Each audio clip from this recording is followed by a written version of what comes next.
And welcome back to the Basil Breen Boombox. We are here from our new studio. As you can see, I've put my life savings into this place, so hopefully the podcasting thing is going to work out.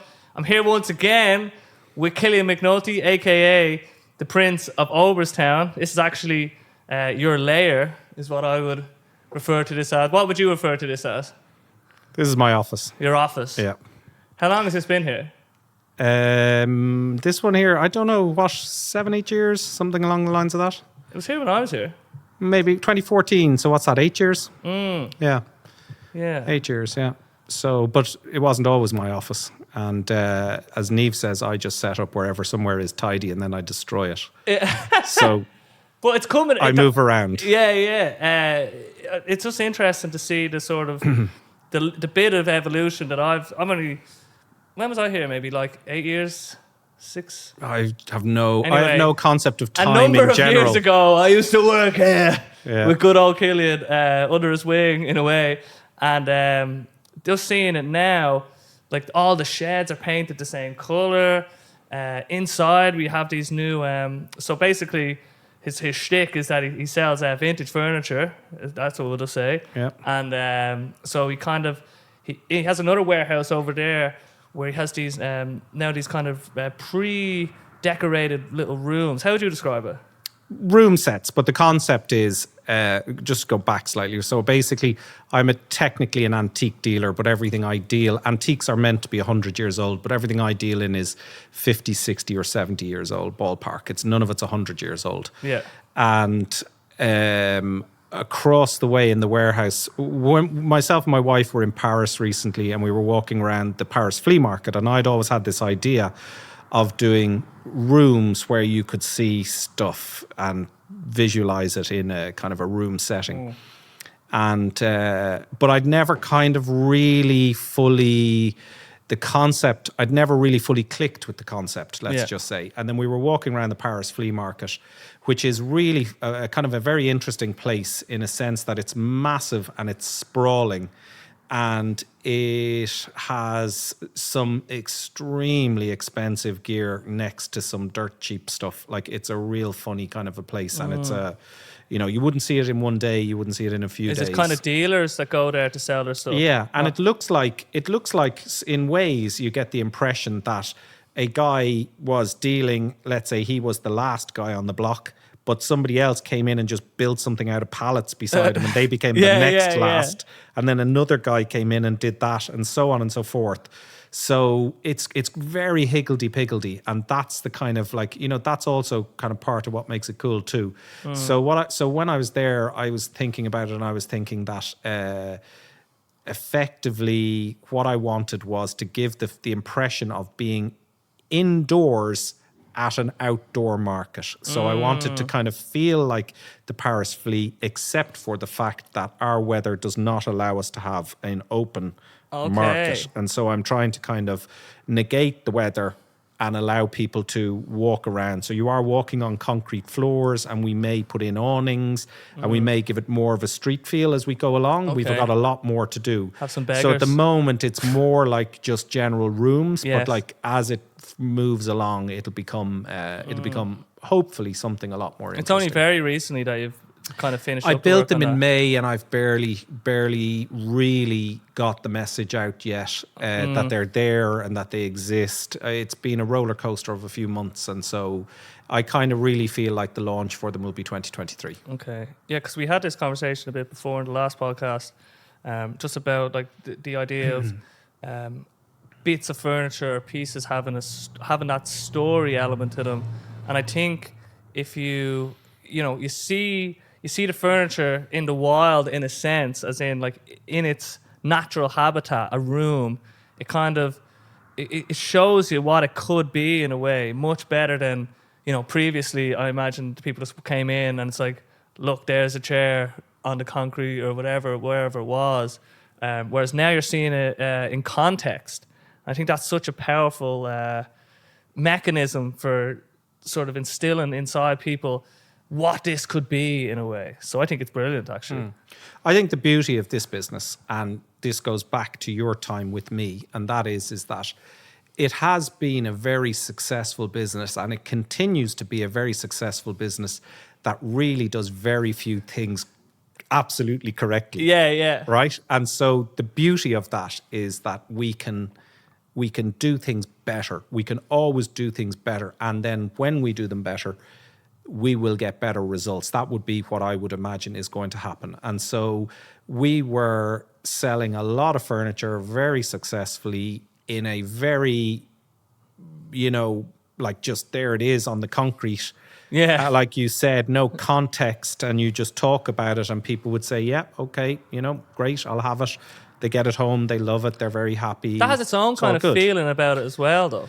It does, but actually, funnily enough, to go back to, say, sales as such, which we did speak about the last time, I'm kind of, the longer I go on with this world, I actually think that people's biggest concern is that they're dealing with the crook. And when you can get rid of that, when you can negate that feeling that like they're dealing with somebody who won't care if they have a problem, that you're dealing with somebody who won't give them their money back if they're entitled to their money back, or who won't, pick up the phone to them, or any of those types of things. I think that really a lot of sales in maybe in my world, maybe in a few other worlds, are kind of people who really just want to know that, like, they're going to step off the cliff and they want to know that there's a safety net or something like that.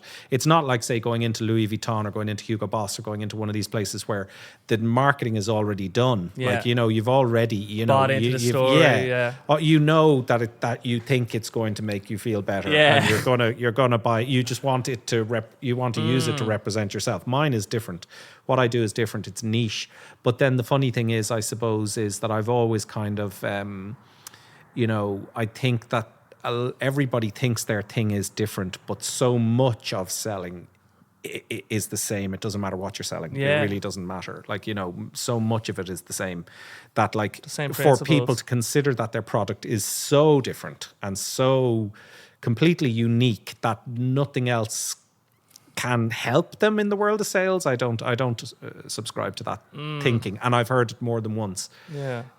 My product is niche, my product is different, but yet there's a lot there that is the same, and that is the personal interaction. People buy from people across the board. It doesn't really matter. They just need to know that you're a good person, and that, like, you're trustworthy, and that they like you, and that they like your product, and that your product is well presented and nice. And I think that this across the way now offers us that opportunity in a more classy fashion. Yeah, I think now it's more it's better visuals. Let's say I think you've already ticked. I think you're just very transparent and honest anyway. And in a way, you just wouldn't like them if you knew about something. Like, let's say there's something wrong, or maybe there's a blemish of some kind. Like, you just say it straight away. That's what that is. But look, there it is. Blah blah blah. But I think that's just also. You just seem to be honest in most things. Like, if I ask you a question, like, you'll always just, like, really just give a straight answer. You know what I mean? Which I think is. You have to remember lies. Yeah, that's the thing. This is the problem. You have to remember when you're lying. Yes. And, like, my memory these days is not what it used to be. And luckily for me, habitually, I just give it as it is. Yeah. And effectively, I don't have to kind of remember back, oh God, what did I say to Donica? Blah, blah, blah, blah, blah. Have to keep that going in a way. Yeah. There's like, listen, I'm not averse to white lies every now and then to keep myself safe in terms of the missus. Shout out to Dean. But basically, I find it much easier to just, I think, that leads me to another kind of thing in a way, and that is, like, Niamh and I were talking about this before, and so sometimes, I think you do this as well, I think sometimes I'm a more exaggerated version of myself with the person who I've just met, because it really just brings you through the layers a lot quicker, and you can sense, does this person like me, do they not like me? And you can kind of weed things out a lot quicker. And so, in a way, sometimes in here, I'm a little bit more of I come in fifth gear, and then after a while, I kind of come back down a little bit, So, and I can often read that and feel that, like, with people, like, are they becoming allergic to me? Are they having are they having fun? Are they, and more often than not, I think I've rescued most of the ones where I made them quite allergic quite quickly. Yeah. I got most of them sorted in the end, but like every now and then somebody comes in and you're just not for them. That's it. And It's just, I get you're it. doomed. Yeah. Yeah. I know more than anyone because like I'll just have a big mouth, you know what I mean? So especially at some of these open mics, I'll say things. Sometimes it lands, but then sometimes the next time I do it, it might be like, oh, something might rub up some the wrong way. But you're kind of taking that chance, but then you try to adjust. Then you know what I mean? It's like, oh, all right, if I'm being like, I need to relax a little bit, like to sort of show that like I can adjust to. But I think that's like it shows your ability to. It's like a social intelligence in a way. Like obviously, no one's going to be perfect in like every interaction ever, but it's how you adjust and play the game better in the future. If you can show that you can actually adjust to put someone else at ease or more comfortable, I think that's actually, it's like a meta skill or a meta kind of. It's experience though too, Yeah. and like you can't discount that because I have said the wrong thing 100 times, so much so that I now know and have a checklist of don't fucking say that. Yes. That's not going to go down well, and that doesn't make people happy and that doesn't whatever. And sometimes you're saying something, you've got something in your head and you're saying it to somebody and you think this is really going to land, and it just goes nowhere. Yes. And you're like, whoa, that's, and you try it a second time and it goes nowhere. It's like a second time and you just go, well, I thought that was really it was good. I thought that had some yeah. It was going to get resonance, more out of you. But no, it didn't. So I've gone through all of those in here, and I'm consistently, when I talk to people, I look in their eyes, and I'm consistently getting the feedback that they're with me, they're not with me. Where are they at in this conversation? Like in a sense of, are they withering or are they happy or are they whatever it is?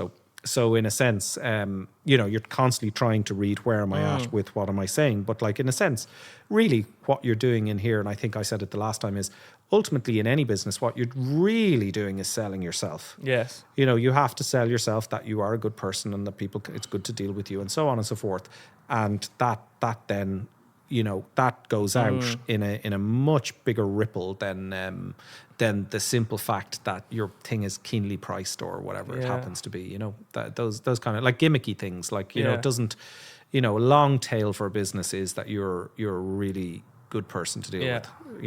I think across the board, if we all think about people that we like to deal with, that we really want to have our business, that when we require a car or a bicycle or a coffee or whatever it is, that this is the person I want to have that interaction with because, I'm really buy into what they do. 100%. And it only takes a few, well, even like, let's say, for example, you're meeting someone for the first time. This happened to me recently. You probably know who you are if you're watching this. Maybe you're not. But we plan to meet, like, let's say, 10 o'clock somewhere. And, I was waiting for them to kind of tell me, like, oh, yeah, are you going to be there or whatever. I go to the place because I'm just, like, assuming that, oh, well, maybe they don't have their phone. So I just go to the place away. And then I'm waiting there. And then I go home. And then I get a message saying, oh, I slept it out or something. And to me, like, that just rolls out really the wrong way because, like, if we decide, even if, let's say you couldn't make it, you just have to tell me at some interval time. But if you commit to something, and especially if it's like one of your first interactions or first meetings, I think it's much more important to make sure that you sort of, like fulfill that kind of request in a way. Because if you miss that, then it's like, that's like you're starting off on a completely like, well, how am I going to trust this person in X, Y, and Z, or are they reliable in any sort of form? You know what I mean? You need to want something a lot from that person to give them that, to keep going with that situation. Yeah. Like one time it's probably like, all right, fair enough. If you don't give a shit, you won't bother again. But yes. If you really kind of want or need something in that relationship, like, then maybe, okay, I will give them the benefit of the doubt. Yeah, I do think like one shot, but two in a row or something of like, let's say you had a planned meeting of some kind, then it's like, well, I've given you enough time. Even it's happened with this podcast, like a guest, like or whatever, that was supposed to come on, didn't come on. They had a problem one time. It's like, all right, fair enough. But then like weeks later, like it was in the schedule or whatever. Same again. Like, oh, I didn't know it was blah. Do you think blah, it was blah. nerves? I don't know. Actually, it could have actually just been genuine life circumstances. But still, I just can't see how. Like for me, like, and like there is possible that it is just like, not their fault completely. But I just think that like if it happens twice in a row, that they could have done something to make it at least one of them times in a way. Because I think you just have to, if you have something there, then let's say something else comes in. Well, it's like, well, I can't do that because I've already committed to this thing. You know what I mean? Like even this podcast, like there's an open mic on tonight, and I'm a bit tired, so I'm like, no, I'm committing to this podcast, and then I'm gonna go to bed tonight and relax. But like, so you have just trade-offs in a way. And I just think it's like your word, your your reputation. Like if I say I'm gonna do something, like I really feel that I have to do it. Like if you commit to something, and then you just falter or you just don't do it, it just sends the complete wrong message. You know what I mean? Yeah. So it's like. And so the person who you were meant to meet there the other day, was this work related? Was it romantic liaison? It was actually this morning. But it was just like, it was planned. It was on the calendar. You know what I mean? And then like you sleep it out. You know what I mean? If someone sleeps it out, it's like, oh, come on. Like you can't just, that's like the worst excuse. You know what I mean? At least tell me someone like died or. Exactly. Your dog died. Yeah, no, exactly. But it was interesting actually, just thinking back to the last time I was here with my brother. I think one of the last times anyway. We had just we were both running a business together, and we lost it in less than ideal circumstances, let's say. And I remember we came up here, we told you like our big little woes me story, blah blah blah. And we were on the downfall, whatever. And then you were just like, this is brilliant. This is great. They've got this lesson, and it kind of just helped to flick the switch, to have that perspective of, okay, it's bad now, but there's actually a lot of positive in that. 100%. Like you got like a really cheap lesson. Yeah. And it was brilliant. You should be so thankful for that. You will be more thankful. And it has done wonders for your brother. Yes. You know what I mean? Like, 100%. it was just the right thing. And you just have to remove your own vanity and hubris like out of the equation, and like, oh God, it's very hurty and all of this kind of crap. But like the reality of the situation is that you were outmaneuvered. Yes. 100%. Your goose was cooked. Yeah. You had nowhere left to go, and the only thing you could do was create a racket. Yeah. But you wanted to leave with something, and he wanted to leave with something, and so you had absolutely everything you required exactly in order to leave or walk out of that shit show into your own space, which was a cool and calm space. Like that was great. Couldn't be better, No, exactly. Yeah. And we all have to look at like those kind of situations. We all have to kind of try to kind of, it's very, so the other day, Niamh, while I was in the busiest period of my last couple of weeks, ordered a crate of logs, right? And for some reason or other, she got them up to, the person delivered them to about 3 feet from our front door, right? So outside our front door right now is a kind of a tall pallet of logs and whatever. And I went out with the dog one night and I met a neighbour, and the neighbour said, oh, I see those logs have been there for ages and you haven't put them away, type of thing. Some kind of, and I just thought, oh God, like, what a pain in the arse, because I'm up to my arsehole and I'm not coming home and shifting a bunch of logs round the back of the house in the lane and stacking them in the thing, and there's no wheelbarrow, there's no nothing, all you could do is walk them around.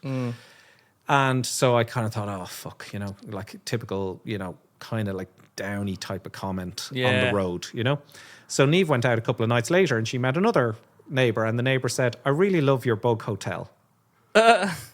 And she thought, that's great, brilliant, like because, like ladybirds and other bugs get into these types of things and whatever, like you have them in your garden and so on and so forth. And she just thought, what an upbeat way of looking at it, and we can all look at things in a negative way. Yeah. We can all look at things in an upbeat way. Just try to kind of like find the upbeat thing in everything, like, insofar as possible, because you two arrived, not knowing how lucky you were. Yeah. Thinking, woe is me, because you were probably more focused on maybe the loss. It's like when you when you lose and there's a victor. You lost nothing. And but in a way, it's not even that. It's like if we were playing some little stupid game and you won and you were like, nah. Yeah, but that's when we were 10. I know.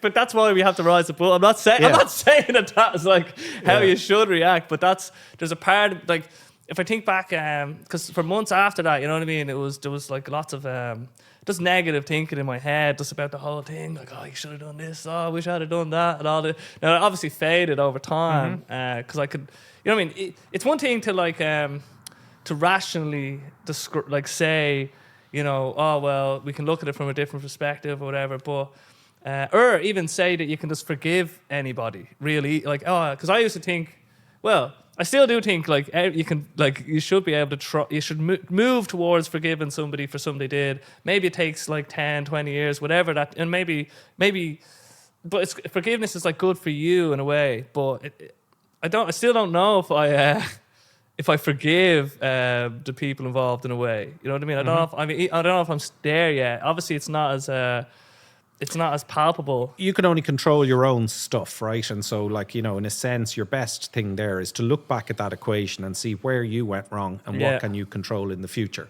Yeah. You don't know what happened behind closed doors. You can only surmise what that was and how other people maneuvered or outmaneuvered you or did some other, whatever it is. Yeah. But all you can really see is your own. And, like, accept your own shit in that. Accept where you made a mistake. Take responsibility for that, like 100%, because that's just, that's really good for you. Like, that's really good. Like, no matter what, the situation that I found myself in was because of me. Well, like, okay, so I run a business and I've got employees. And the real bummer about it and about employees is that they make mistakes. And you have to pay them. And I've had to ring customers on many occasions and say, I'm really sorry about that. I have to be the one on the blower apologizing for something that, like, I don't believe would have happened had I been doing the specific thing, but, like, whatever. But I have to accept that the buck stops at the top, and I have to accept that it's just one of the fucking bad parts of running a business is that you have you are responsible. But then the flip side of that, like, so John from here went into a shop in town last year on our behalf with a piece of equipment we had bought in town that had malfunctioned, and the person he handed it to in the shop refused to speak to him, went to their computer, dug out the number for the business that was mine, and rang me to ask me what was wrong with the camera. And I said, is the guy who's dropping the camera not there with you? And he said, yes, he's standing right in front of me, but I want you to tell me what's wrong with the camera. And I said, well, I don't know. He knows. So will you just ask him, right? So eventually it took me a little bit of time to get him off the phone and to deal with John. And John came back and he said that was a really dreadful experience. So a short while later, Niamh had to go in for another reason and had a very negative experience and came back and wrote to the boss of the business. And she got an email back that said, this person has been with us for donkey's years. He's really great. All of our customers love him and there really is no problem. But two of us, 2 for 2, we had an issue. And I think that is not the letter that you send back, regardless, in a sense, because you've been asked to look under your bonnet. Your reputation is being trashed. Yeah. But maybe your ethos is wrong in the first place. So maybe the buck does stop at the top with that guy. He's not prepared to look under the bonnet. Yeah. His ethos is wrong. His person is prepared to give dreadful customer service. And so maybe the buck does stop at the top there. Maybe, there's just no point. And that brings me to another point, and that is feedback, reviews. I don't know if I said this to you the last time, but so reviews are very important to a business in a way, in a sense that it's if you get good service and you're really happy with what you got, you really should consider leaving the business a review. But I've come to the opinion now that I'm not going to leave a negative review for another person. I just don't feel like I should trash their business in any way, shape or form. And simply because I think that more often than not, when many things are wrong in a business and something goes badly wrong, that is coming from the top, and that you're just wasting your time telling this person that you have a problem and maybe you should look into it, because it's not often massively receptive. In the case of Niamh there the other day, nobody said thanks, I'll look into that or whatever, and you get these things all the time, Yeah, I think it's interesting with negative reviews, because I feel even if I had bad experience with a business or even like a restaurant or whatever, I'd feel like I can't, even if it was terrible.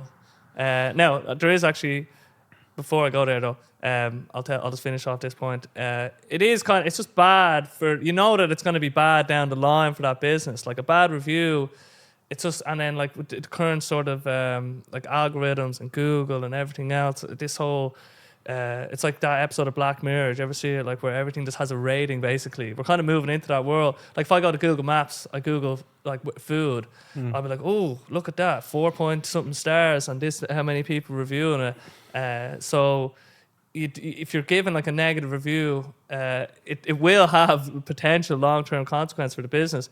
But just that being said, with me, my brother and my sister, we were in Rome, and just beside the Colosseum there was this cafe, and we went in, and immediately it felt like they didn't want us in there, and we were just looking for like a coffee or a croissant, you know what I mean?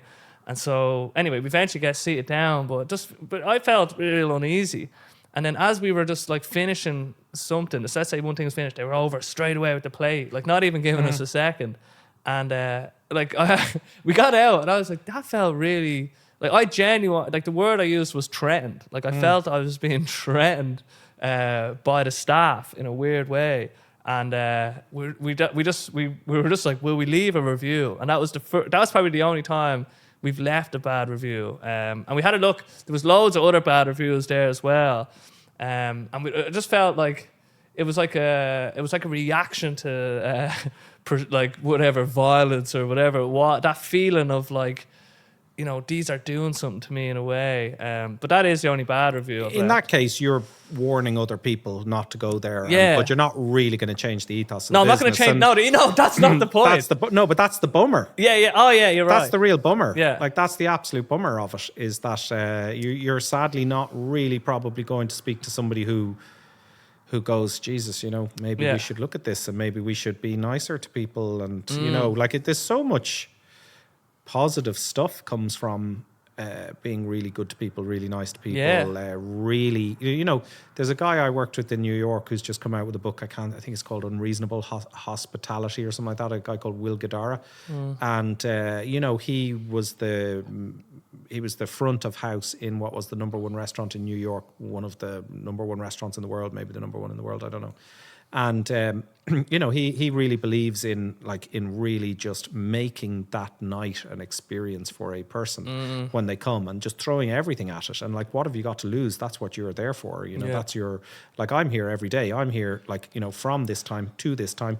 What else do I have to do? I just have to make sure that I have an enjoyable day at work, and that those who come here have an enjoyable experience here. And that then they go home, and then when they talk to their friends, they say, hey, you should check this place out, like, it's not bad, and so on and so forth. Like, that's my job. If they come in and I'm just an absolute dick, their presence is annoying you in a way, which is like, it's not like that uncommon to feel that, like, that you're burdening by bringing like somebody business, like you're burdening them. I've felt that. I felt that loads of times. And my favorite bad one was, I went to this car dealer's one time to look at a car. Actually, the same day I went to two car dealers. One of them, knew I was coming. And when I arrived, the battery was flat and the wheel was flat. So we couldn't even take it for a test drive. So I just thought, Jesus, like he had hours notice. I said I'd be there at 2 o'clock, goodness. like, you know, loads of time. Now, fair enough. Okay, he's a busy lad and so on and so forth, but nobody's selling a car with a flat tire and a flat battery. That's just like the basics. Yeah. So then the next one I went to, this guy arrives out with like, you know, the cheapest shoes and just a real kind of gangster vibe about him, right? Yeah. And he basically, we're having a look around the car and I opened the boot and it's a drop down kind of, like it's an estate and it's a drop down, whatever you call it. And one part of the drop down bit stays in the car and the other comes in my hand, right? And on the inside of it, it's all written like with like, you know, say, you know, 2012, like back panel Volvo or whatever it is, right? And I said to him, "Oh, is the car being rear-ended?" And he goes, No. He says, "That's a factory issue." He says, "They write that on the factory pieces and then put them in." And I was like, "All right, fine, fair enough. I'll see you." You know, like the car had been rear-ended. Yeah, it wasn't a factory piece. You know, it was from a scrapyard, and you know that's the end of it. But he not only didn't sell me a car, he trashed his reputation. Exactly. Oh no, I would never even even swing into that garage ever again. Yeah. I wouldn't even consider a car that he sells, or I wouldn't even consider a car that the other fella sold. So you know, like you know, he has trashed his reputation forever. Yes, 100%. It reminds me kind of.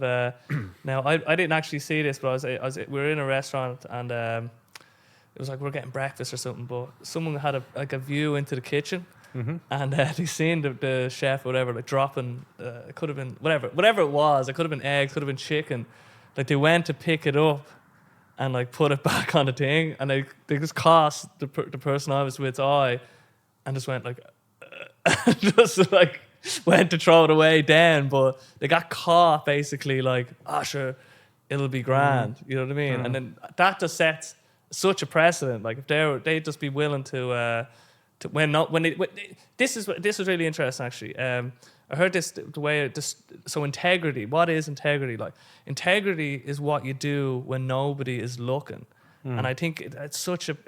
I think Sam Harris said it. Like who you are if no one could see what you were doing, like would you still act in a certain way? So like one example is my dog. She's gotten older now, and she's her legs are going a bit, so she's shitting a bit around the house or whatever. So like I come in, I see the shit. No one's in the house, but I know I could pretend that I didn't see it. I could go upstairs and like I can hear that. Oh yeah. I hear that in my head. I hear that like but then I have this. It's like then I'm lying to myself in a way because I know I seen it, and I'm gonna have to lie to my family. So, and then that line, that like integrity is what you do when no one's looking. I just love that because it's like it's a measurement on myself in a way. So I always try to act in a way that like always the same way, no matter what, like who's looking or whatever. So then clean the shit. It's good for you. It's good for the soul. You know, yes. Like that silly little thing of like the American Army, like make your bed in the morning, first thing in the morning. It's start the day with a victory. Yeah. Like, you know, it's little things like that. Like, you know, I was walking down the promenade in Clontarf recently where we live, and a kid, they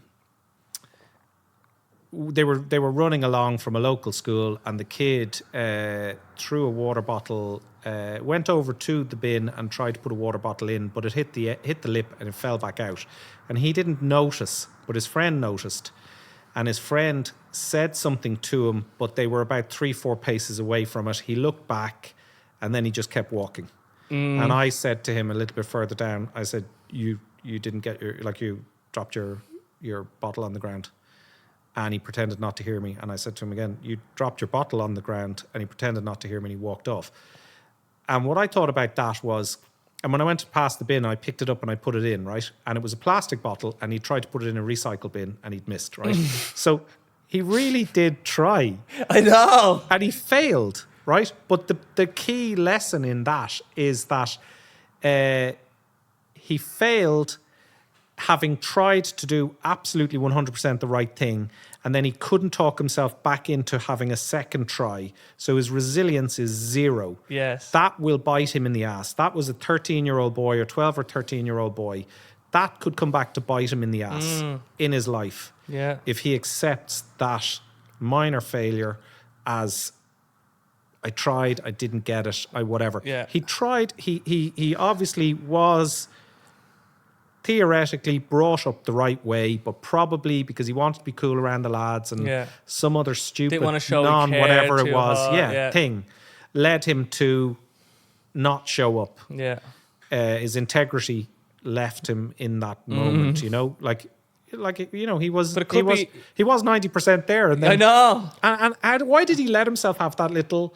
But you know what I fail? mean? But the fact that you said it to him, like, maybe that will stick with him then, you know what I mean? In that he knows, maybe when that situation comes again, you show up like, you know, like in the Lion King, your head, it's like, make sure you get to I hope so. Goddamn, I hope so, because I think that, like, you know, he's got a long journey ahead of him, you know, and, you know, he needs to be a little bit more, like, you know, listen, life is littered with small failures. No pun intended. Absolutely. And so, like, the thing is that, you know, one has to, you know, like, learn from these things. Like, going back to what you were saying about your business dealings there recently, like, you know, you have to just learn from these things and you have to pick yourself up. You can constantly feel like kind of slightly like, oh, woe is me, and oh God, I'm whipped by life, and I'm so on and so forth. Can't get a whatever. break. Yeah, no, like, you just have to learn that lesson and move on. Like, you know, I heard a story there a couple of years back. Some kid in one of the, I don't know if it was a local school or whatever, but, like, basically the morning of the leaving cert, got up and said, I don't want to do it. And the mother or the father said, okay, no problem. And the kid didn't do the leaving. What? I don't want to do it. Yeah, I don't want to do it. But what that kid was looking for was you to say, just give it your best shot. Like, just get out there and give it your best shot. It doesn't matter. Like, don't worry about it. Yeah. Just give it your best shot, and, like, let's just see. You know, just like, do it. Yeah. You've got this far. Like, why would you not? Doing it is better than not doing it, and that's matter what the kid wanted. Yeah. But they didn't get it. They were just told, yeah. That's great. You know, just go back Fuck up to bed. it, like, yeah. Get something. I'll get an order a chipper later on. Like, that's so what do you then learn from that? Because, like, we all come to these lines, like, in the sand, like, where we go, oh shit, like, I don't want to go here. I don't want to have to ring this person. I don't want to have to knock on this door. I don't want to have to apologize. I don't want to have to do whatever. And, like, you know, and then when you push yourself through it, like, I've stood there many times, like, you know, shaking like a leaf, like, in things that I've had to do, and, you know, just got through them, and, you know, I'm much better for it, like, and so people need to have that little bit of resilience, I think. Exactly, because it's hard. Integrity and resilience. Resilience is really important, I think, because there's always, like you were saying, let's say you review an employee, or maybe you have to tell them a harsh truth, something that they've been doing for ages and it's wrong, and you have to now tell them that thing is wrong. That, like, kind of abrasiveness, or even, you know, you have to break up with somebody, or, you know, I had a really tired conversation with my good friend Chuck when I decided to leave that business that we at both kind of started together with this app, and it was horrible. You know what I mean? I knew I had to do it, and you just, if you don't push yourself, then you just kind of get whisked away, and the world, you know what you have to do. You know what I mean? Like, you 100%. You always know what you have to do. You either just decide not to do it and let it go, or you step into it, feel horrible, but lighter. You're much lighter after it, I think. Yeah, I'd agree with that. Like, I think that, you know, those hard decisions going your way really, you know, put a bit more fuel in your tank, like, you know, and walking away from them or withering with them is just it, because the next time you come up to that line, you go, oh, I'm just not going to do this, or, you know, and it's dreadful, like, you know, as a boss. Oh yeah. As a boss, like, you're just constantly thrown into these situations. Like, so I listen to Sean and I really like what your brother's doing. And, but your brother's very much, his whole thing is, you're an employee and here's how you tackle the boss. Here's how you fuck the boss. The bosses are like, the boss is the enemy. They're in their some of them are in their offices in bits. Not because of Sean or what Sean's doing, but like, it's just hard. It's bloody right, because I started here, as an employee, and I started here on my own. And then I got so busy I needed somebody to help me. And then I got so busy I needed another person and another person. And before I knew it, I was an administrator in a business that I was like technically, the mail boy, in previously, like, or sweeping the floors. Yeah. And that's another thing. Speaking of sweeping the floors, like, there's a guy who sells cars in the UK, Tom Hartley, and I think his son is Tom Hartley Jr. And Tom Hartley Jr. was very famous at like 15. I think he bought himself a Ferrari. He'd sold so many cars for his father that he bought himself a Ferrari. He's a very successful car dealer. The father's a very successful car dealer. But I followed him on Instagram, and I was looking at there recently, the father was valeting a car that was about to be sold. And he said, if you can't like go backwards and do these things, like, if that's what's required on a day, you do it. And like, I'll go in there and I'll sweep the floors, like, if I have to. Yeah. And I don't like seeing it. This could be an argument, and whereby you have to value your time. You do have to value your time. And me going in there and sweeping those floors is not valuing my time. But if it has to be done, it has to be done. And so sometimes with some of the people who I've worked with in the past, or other people I see doing other things, sometimes you see that once they move up that rung of the ladder, everything below that is below them. And I kind of get that conceptually. But at the same time, when the chips are down and everybody is required to... It's wartime in a way. Absolutely. Then it doesn't matter. There is no you just have to hierarchy. Chip in there is no whatever. Exactly. You just chip in and just get it done. And that is a much better thing to bring to what you do. And then the other thing I would say over and above that, from an employer's perspective, is that when you see your employees who are really, like, you take in a guy, like, we've had various people who've come through this business who've gone from sweeping the floors to managing the business, or sweeping the floors to furniture restorer, or whatever it happens to be. But the point is simply that through all of the tasks that they were given, they did all of those tasks, and they did them with good grace and with a certain amount of gusto. Yes. And each time that happens, you don't give them more shit to do. You give them more good stuff to do. Yeah. So what happens is that when you see that you've got a trooper and you've got a guy who really can take a task on, take it away from you, do their best, achieve the task, or bring it so far, et cetera, you go, okay, great.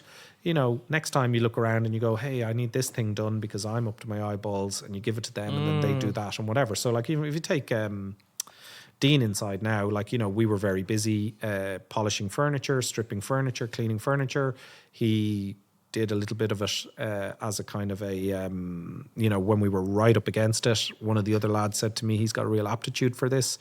So we took him off what he was doing. We put him into that department. Now he's a brilliant furniture restorer, and he's got a skill that'll take him out of here. Yeah. He can do it for the rest of his life. He's really, really good at it. He's found something he's really good at, and he's found a skill.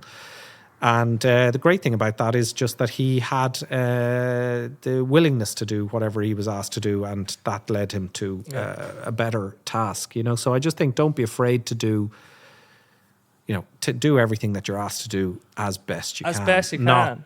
Not throwing a tantrum. And everything, no matter what. And you will progress. Yeah, exactly. Even, right, let's say sweeping the floors, right? Let's say that's... let's say it's a simple enough job, right? But you can do it. You can sweep the floors badly. There's a bad way to sweep the floors where you don't even do it, and then you can do it to the next level where you really worry about imagine you're playing a video game called Sweep the Floors. Like, what would that be like if you wanted to get the high score in that game?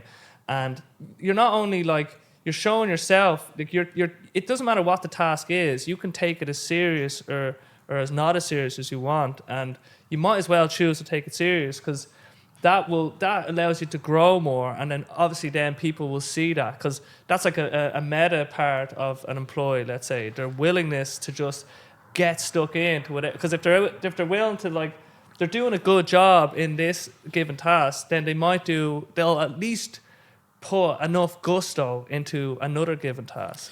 Let me give you a few insights into a boss's mind, at least this boss's mind. Okay, so firstly is, you care about the individual. You care about all of the individuals, but you don't give a shit how they feel on a moment-to-moment basis. I don't care if you have a sniffle. I don't care if you have a headache. Nobody cares, right? Because you've got in your mind, you have a checklist of stuff that you want to do, and somebody's standing in front of you going, oh, I don't feel well today. And you're going, oh God, that's so bad. But you're thinking to yourself, I don't give a fuck. Like, I really don't give a fuck. You do care about the individual, but you don't care about those specific things. Then the other thing as well is that, like, as you give over these tasks to another person, so you're constantly not looking and you're constantly not thinking about that person, but you really are. Yeah. In a sense that they have taken this task away from me. They have not come back to me and asked me any stupid questions. They are doing a really good job at it. They're really diligent in what they're doing. They've come in a bit early. They've left a bit late. They're not watching the clock. You're looking at all of these little things. You're seeing who is with me, who's against me. But at the same time, you're trying to seem nonchalant and that you don't really notice these things. But you do notice these things. But sometimes, don't expect, for argument's sake, that the first good thing you do gets noticed and recognised, because you're looking for patterns. Yes. You're looking to see, is this person really, like, because there's always a honeymoon period, and there's all sorts of little factors, but all of the time you're really looking and seeing and kind of feeling and whatever. But in reality, you're also, like, kind of sometimes, you're kind of placating people, but and you're kind of going, oh God, that's terrible that you feel really bad, and so on and so forth. And you do wish that they were better, but at the same time you just haven't got time to care enough. It's like, just a case of, are you going to infect the whole fucking staff? Go home. Can you crack on? On. Do you need to be office bound in a heated office for the day? With a hot water be bottle that and a hot chocolate. And if that's the case, then that's the case, and just try to find the thing so that we can all move forward. But in reality, you get some you are, as a boss, I think you're constantly trying to really spot talent, and then you're trying to negate the places where there are political issues that are working against you, where there's power that, like, is not being used in a good way towards your business, because that happens, like, on the shop floor, on the floor. There can be there can be elements of power like that. It's that whole thing of, like, a rotten apple as such, like, that you hear all of the time. Like, you can get something in there, like, where there is somebody who's charismatic. Like, I have a friend who is, he'll ring me and he'll go on about Boris Johnson, and he'll go on about, like, Rees-Mogg, and he'll go on about, like, that other guy Farage and stuff like that. And I just said to him one time, I said, like, you're just really, like, you really dig charisma. That's it, like, because they are charismatic people. Yeah, that's where they're total flutes. Exactly, like, each one of them's a complete flute. But it's selecting for charismatic people who can network and make people believe a certain thing. It's not selecting for someone who's, like, a diligent scientist, like, who looks at the data and stuff. It's like the thing that, like, politics selects for is their smoozability. Like, how good are they at schmoozing? That's what really, and people that are really good at schmoozing will win that game in a way. So it shouldn't be a surprise that we don't get people in there who care about things that are important to, like, society as a whole, or that they'd have a sort of deep, nuanced thinking about how to solve problems and stuff. Because really, they just have a gift of the gab, or a gift. Like, I think I heard someone describe, like, George Bush. So, like, I don't know who was meeting him, but they heard all this stuff about him. They seen him, like, making all these gaffes or whatever, and then they had this real kind of idea about him. But then when they shook his hand and he looked in his eyes, he just felt like, oh, this person knows me. Like, whatever George Bush might have had, like, when you met him in person, he was able to connect with you at such a deep level that that was his gift in a way. And I think that's politics as a whole in a way. You know what I mean? My understanding of Bush and how and why things went the way that they did with Bush as such is that he prided himself on making a decision. And so what he wanted was the facts. He wanted this side and that side, and then he would make a decision. And he had incredible pride in his own ability to make that decision and to stick to that decision. Yeah. So if you went to him with a bogey set of facts that like pushed him only in one direction, he was easily manipulated, it would appear. Yeah. And it would appear that he was manipulated to an extent. So, like, unfortunately, people can smell your thing. Like, for argument's sake, if it's like vanity and that, like, it's kind of, oh God, you're so great, and oh God, you're so wonderful, and blah blah blah blah blah, and you just don't realize that they're picking your pockets while telling you that you're great or whatever that it happens to be. Did you see that film, Boys? I think it was. I don't think so. It's kind of about like what you're describing there, like Dick Cheney. It's really about Dick Cheney. Oh yeah, well it was Cheney's book that suggested to me that Bush was that way. Yeah, well, it was the book about Cheney called The Fisherman. Vice is really good because it shows like how Dick Cheney became so. Well, now it's obviously a dramatization, or whatever, and it's very like, let's say, left wing, but it's really interesting. Though I liked it, and it's interesting just on the idea of like politicians, like, let's say, sticking to their decision, and I think this is a problem. Because we don't allow people to like sort of reevaluate, like if they're in the public sphere. So let's say one day they liked green, and then the next day they were like, actually, after some careful consideration and looking at the data, I like red now. It's like you're not solid enough, like, for me to believe you. You're just a bullshit artist because you've flip flopped on your ideals or your beliefs. I don't think we give enough leeway in a sense, and we look for people who kind of are stick by their guns, and if they change their opinion, it's like, oh well, you were wrong, like, and it's kind of I think it's like a bad sort of like heuristic or rule that's kind of come about just from, and what I don't know what it could be from. It's like, okay, so I suppose it's unreliability in a sense. You could say that maybe it's projecting. Like, oh well, they're not as solid as I think they are because they thought this one day, now they think this next day. Maybe they'll think something else a different day. But I don't even think that's a bad thing. You know what I mean? I think that's actually we want people who are able to adapt to new information, new data, and grow and learn, and not just stay sort of rigid in their ideas. I have to say, like, on a personal basis, like, I am just so confused in general about, like, arguing, say, black is white and white is black, etc., etc. Because for argument's sake, say Twitter as an example, or social media, or some of these places where people voice their concerns, etc., right? Like, there's vociferous arguments on both sides, but what we don't understand at times, and like even if you're taking, say, TV shows where there's supposedly a balanced view, etc., we don't know who half of these people who are really have good arguments, who they are, what are they, why are they, like, I think we're just all being manipulated all of the time. Yeah. And I think it's incredibly difficult to really figure something out. And also then the other thing as well is that things are so nuanced, right? If there was four of us here right now, right, and I say something, but previously I had said something to this one person, so they were in on it, and then this other person had an idea of something else and then you didn't. We could all tell that story completely differently, and we would all tell that story completely differently about what happened, because I might have said I nicked tenner from Donica's pocket. This other person might have had some clue that you were missing money, and then we rehash this story, but we don't know that, like, we don't know all four sides of it. And so, like, everybody really genuinely has a different take on the whole thing. Yes. And then for our, then years ago when I was in school, we did this thing where the teacher was kind of trying to teach us Chinese whispers, right? And so a person told another person a story, and then a person who was outside of the class came in and was then told that story. And but what actually happened to us was, like, let's say there was 8 guys outside. The 5th guy misinterpreted the whole game, and he decided to embellish the story to the nth degree because he thought that's what he was to do. Okay. So he completely like went wild and tangential with the story, and then all of a sudden it was just totally knackered.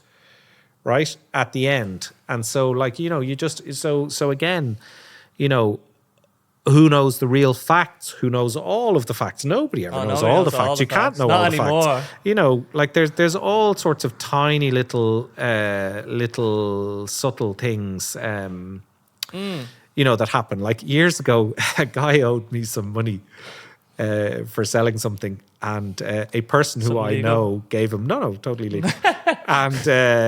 And somebody I know gave him something to sell because they'd heard that, like, you know, this is the guy who gives him to sell. And he looks at me and he goes, "This is a fucking piece of shit. What am I to do?" And I said, "Give them 100 quid out of my money." Oh my goodness. Yeah. And so he did. And he said, "What am I to do with this fucking piece of shit?" And I said, "Just keep it. You know, do whatever you want with it. Do whatever you want with it." And that person was delighted. This guy's deadly. He's a hero. Oh my God. It's all good. And so on and so forth. But like the thing is that, you know, they do not know the flip side of that story. And the flip side of that story is that he didn't know what to do with this. He was flummoxed. And they just think, oh, this went really well. Yeah, it was brilliant. It was perfect. You know, I knew it had cost them 100 quid. I knew that they wanted to try and get their 100 quid back. And I said to him, just give him 100 quid out of what you owe me.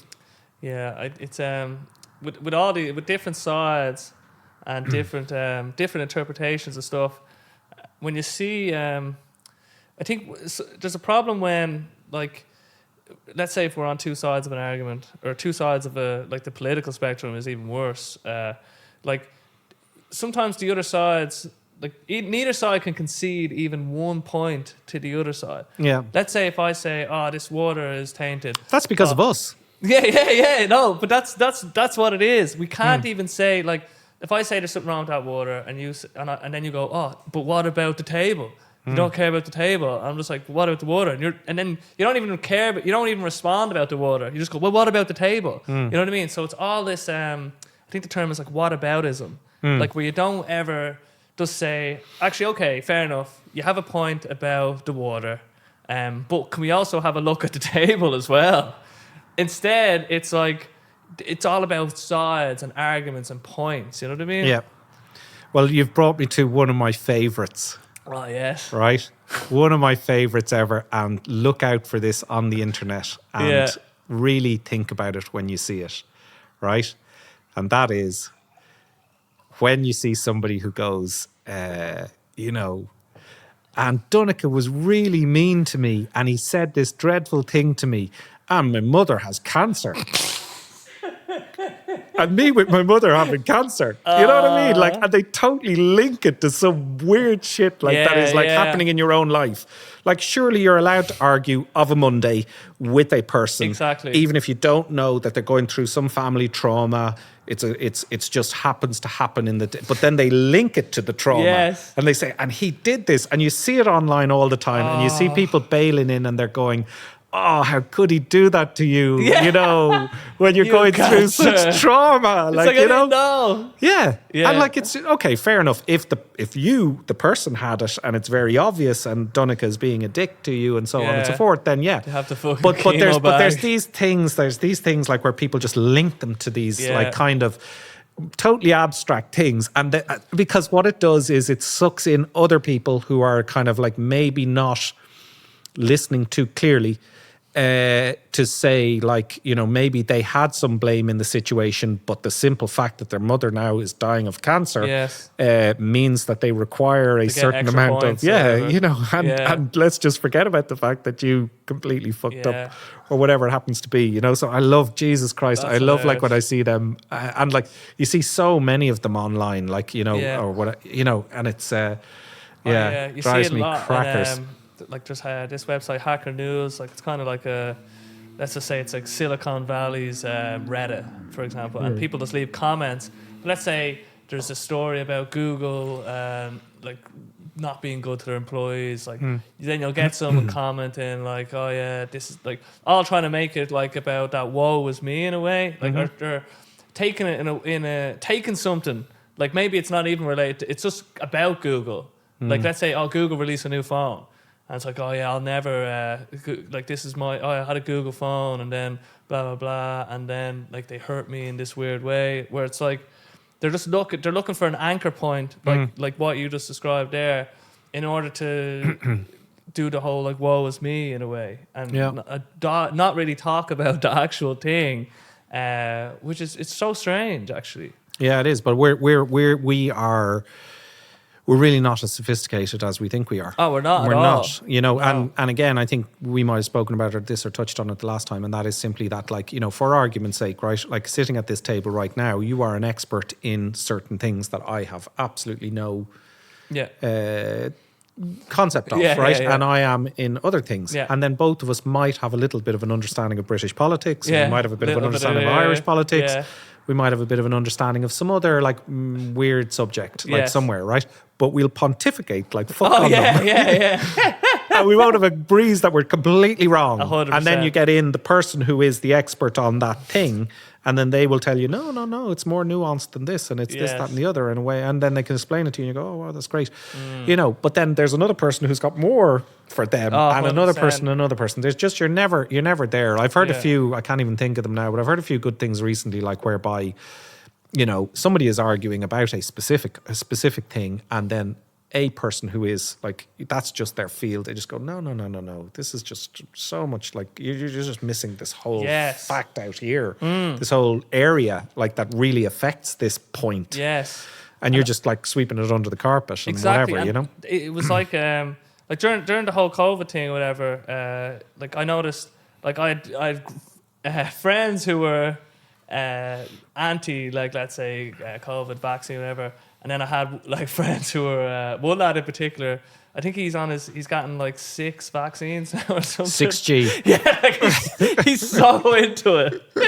But, so you know what I mean? There was this spectrum, and I've had, but I could always see like the balance in a way. I try to be like, okay, what's this side saying, and then, but what's the counterfactual? What? So like if I'm hearing this argument here, it's like, oh well, what's the other side saying, and then try to figure out what's the overall picture, because I think we get lost in sides. I think it's the biggest problem with like humanity at the moment, is that once we're on a side, then we're only getting information from that one side as well. Like we're not, because most of the algorithms, when you're using like let's say YouTube, like it sort of funnels or channels, even TikTok, it channels in on what you actually like, and it gives you more of that. So if you want to have a more rounded view of something, you actually have to go and like search it out yourself in a way.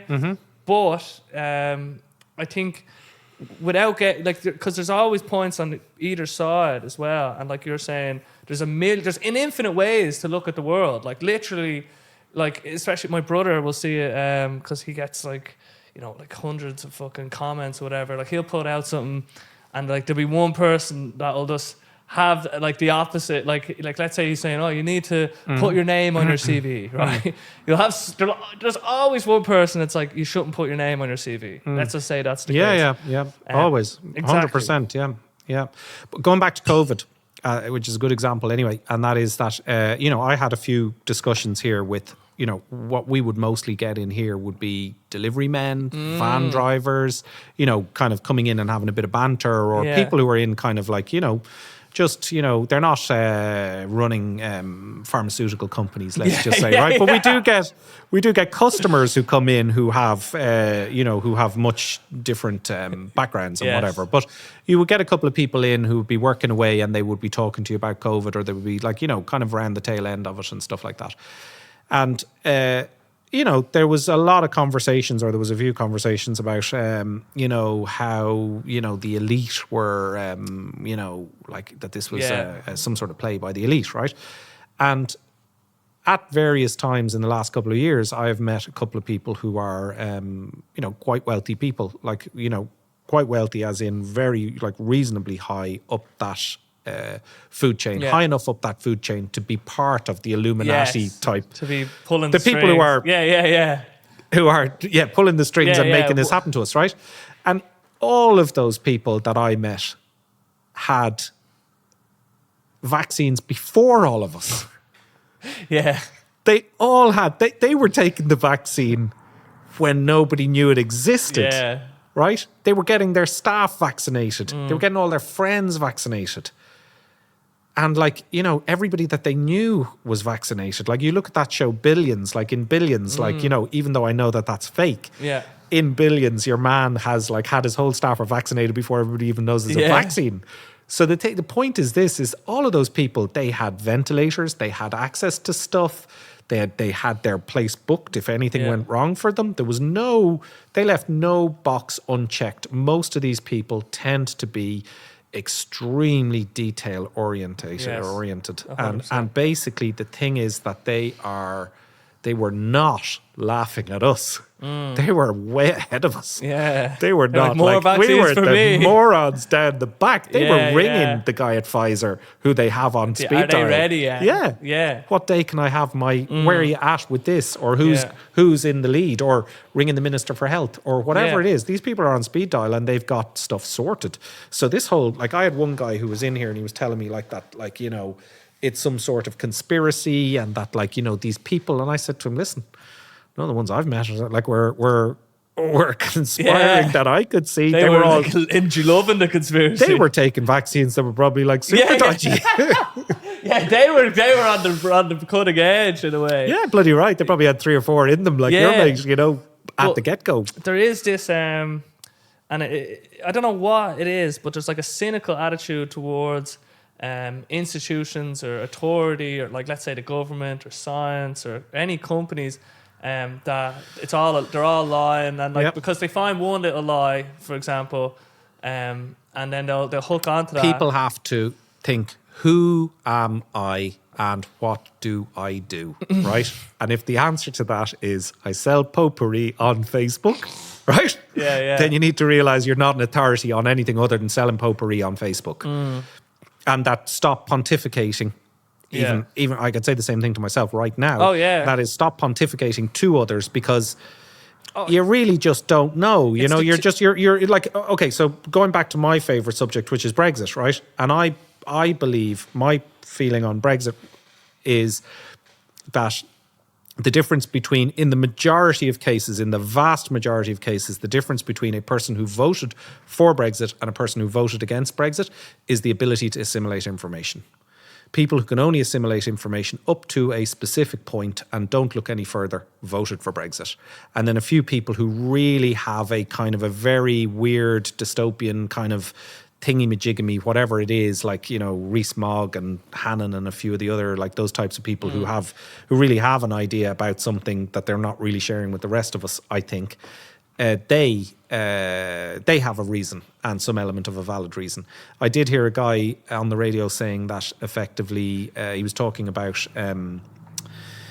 let's say back in the days in the British colonies, when all of the colonies were falling apart and people were exiting and blah blah blah blah, and you know, British officers or British people were sent over to tell them like not to, kind of, it wouldn't be good for them and all of this. And effectively what they said was, we want self-determination. And so somebody equated that to Brexit and just saying it is about self-determination. And I get that. Yeah. But there's so much shit has come with it. It's so bad that, like, why, you know, and then the flip side of that is it's so bad, and there's a lot of people who really do not understand it at all, and were really heavily manipulated into voting for it. And I feel sorry for the people who have been you know, stymied by this, you know, like in terms of their freedom of movement, in terms of their businesses, et cetera. Like, it's just, it's a shocker. It's an absolute shocker. But I have found personally that initially most of the British people who I spoke to, and I said to them, hey, what do you think of Brexit? They all defended it categorically. So I stopped saying, what do you think of Brexit? And I started saying to them, on the whole, has it been a good thing? Interesting. Right? Or on the whole, you know, where, like, so try to come at it from a different perspective, because it's like saying to them, you know, if they sense that you're totally negative towards it, and that you're going to take apart, like, you're on the other side, or whatever. they're going to defend it to the hilt. Yeah. There's very few who will just say, what a shit show. Like, what an absolute shit show. But I personally think it's over. I think it's done. It's dead and buried. It's just now a matter of clawing their way back, because it is just, it cannot work to effectively put up your borders, increase bureaucracy, and be successful. It just cannot be. It doesn't make any sense. There is nothing. And they, like the Brexit, Ríkismog, nobody who's ever been in charge of it has ever come out with something decent that it has done for any person. So fingers crossed it. Yeah, and it's funny as well, just on disappears. the idea of like, you know, you hear like the New World Order or whatever. Like, and then it's like, and with COVID, all these kind of, like, let's say they're conspiracies. Like, people thought COVID, let's say, there was some people that thought this is the end. They're going to start, you know, shepherding us into places, whatever. And then when it's over, like, but think about it, right? Like, if you wanted, okay, think about it, right? Conspiracy theorists, right? Let's just say for the crack. Let's just say for the crack, right? That conspiracy theorists are an absolute pain in the ass for governments, right? Let's just imagine that. If there was no conspiracy theorists left on the face of the planet, life would be great for governments, because then they would have thousands of sheeple, nobody thinking. Yeah. Right? Great. Okay, cool. So then, you know, you do something, pandemic, right? And you basically say, we're going to give out this injection to everybody and it's going to save everybody from whatever. And the conspiracy theorist says, well, no way, I'm not having it or whatever. Yeah. Like, so theoretically, like, why not inject everybody with a serum, like and then send something out that kills all of the conspiracy theorists? Like, you know, in theory, like, if you really hated conspiracy theorists and if you really wanted that type of person gone, COVID was the perfect opportunity. So, like, it doesn't make sense. No, it doesn't. That's the thing. If you dig a little bit, it doesn't make sense when you actually just think, like, you know, even 9/11, the amount of people that would have to be in on it. Like, it's crazy. And like, I loved all that. You know what I mean? I've watched so many 9/11 documentaries. There's some stuff out there that is real. That's the thing. But that's the problem. And that's the problem. That's the problem as well. But you need to be able to, like, not everything in conspiracy. And then if you think everything is conspiracy, then the actual things in conspiracy, they won't get the light of day, because you're like, oh, you're just that crazy guy saying this thing about this thing, even though there is actually something there. And same with, like, Brexit, like, it's like, well, we're not really moving towards a new world order, actually. Like, this is like an opposite thing. And I don't even think a new world order might even be that bad of a thing if we were, like, not part of the conspiracy now. And that COVID was like a plandemic, as they say. A lot of people made a lot of money just perpetuating this idea.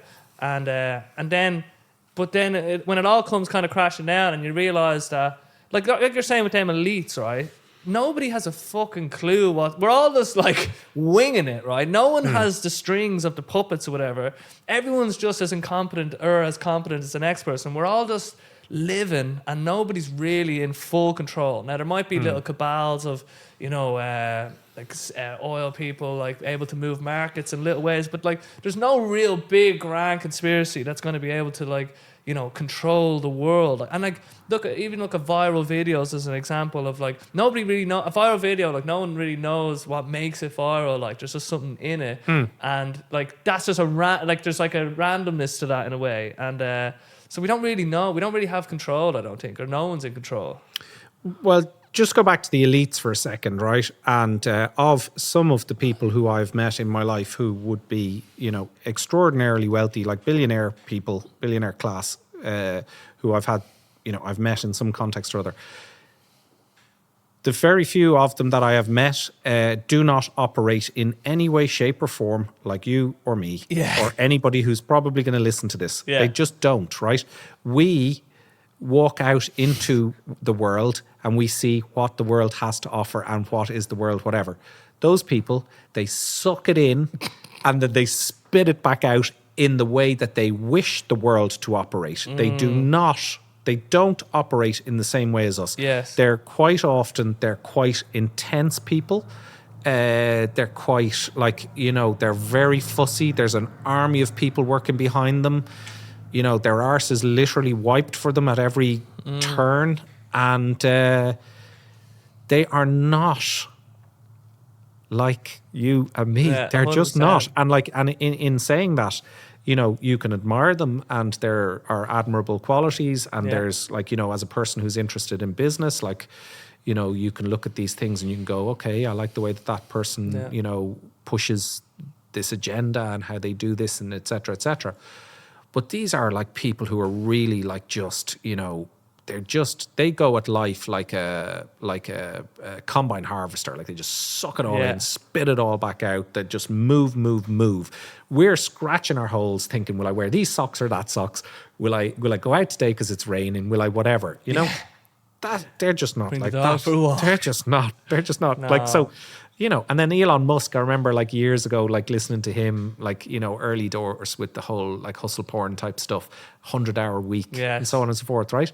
Like if you think about 100-hour week and most people are doing 40, right? Like, so therefore, like he's getting paid 2.5 times, you know what I mean? So like, exactly. Yeah. You're you know, you got to kind of, you know, you're not, like half the people who I know who are doing really well, like are doing serious hours, you know, too. Like, so they're doing 2 weeks for every week that the majority of people do. So like, you know, let's say for the crack you earn 50 grand, then they were getting 100. Like, but they're doing twice what you're doing, 100%. you know, and so on and so forth, you know. So, and yet people are built we're not all differently. the fucking same. Exactly, we're not all the same. And there's some people that are just their brains are like they move twice as fast even or whatever, you know what I mean? Like you can hear stories of like a young teenager who's discovered something in quantum physics, or you know, there's all these prodigies or whatever. Absolutely. And like we're just like you could be like, oh, I feel bad because like look at this little kid and like look what I've done. But it's like it's not, it's just it's the nature of like humans. We're just, some of us are just, we're all actually different, you know what I mean? But some people, like we shouldn't compare ourselves to people like Elon Musk, who are just like, his brain must have like more processing power and it's quicker, and his ability for grit and, like you were saying, like a hyper obsessiveness of just, you know, productivity or input output. You know, some of us, we're too worried, like we're just more normal, let's say, but at the extreme edges, that's where you'll see people like these hyper achievers, just because they're like, there's probably not, they're just built different, like they're sociopathic in some sense, you know what I mean? Not like serial killer. Like they're like, I'm telling you what, like of all of the people who I've met, like they are on a spectrum. Yes. I don't know what part of the spectrum they're fully functioning, but they're just not like us, like, you know, at all. But then there's another thing that like I think is important to realize, right? So when I was younger, I was, you know, people talk about, you know, Einstein did this by this age and this person did that by that age and so on and so forth, right? And we all get sucked into this thing that if we haven't done something in our 20s, we're completely fucked, right? So what I would say to people is have a look at the fancy cars that are driving past you. 9 times out of 10, the person driving it is in their 50s, 60s or 70s, right? 50s is probably reasonably early to get that nice toy. Yeah. And 60s is probably more normal. Yeah. And 70s is probably, you know, because that is when your shit comes together, right? Your 20s should be a bit of crack. Your 30s should be really solidifying what you do. Your 40s should be a little bit more discerning. This is, again, I'm 49. I'm about to turn 50. Yeah. I don't know what the 50s are yet. But for me, I'm now looking at my career and I'm now saying, okay, you know, I've done all of this stuff. The final part of my career, let's call it 15 years, even though I may not retire, like, you know, I don't have to because of what I do. But like, let's call the final 15 years of my career is really right now, I feel, about me. It's about what I want to do. I've learned enough to know that I need to enjoy the rest. Yes. I need to enjoy this last kind of hurrah. And I also need to understand that I know what I'm doing. I know how to do it. I know how to make it profitable. Now it's just put in that effort and do all of those things for me so that I can enjoy my last 15 years and not be, you know, running around like a headless chicken like I did in my 20s, or maybe a little kind of too, you know, singing the company song a little bit too much through my 30s and now into my 40s, like where it's all kind of like everything I am now coming to a crescendo. Yes. And it's great. It's really brilliant. Like I now know who I am. Yes. I now, you know, have an idea of, you know, what I want to do and how I want to do it.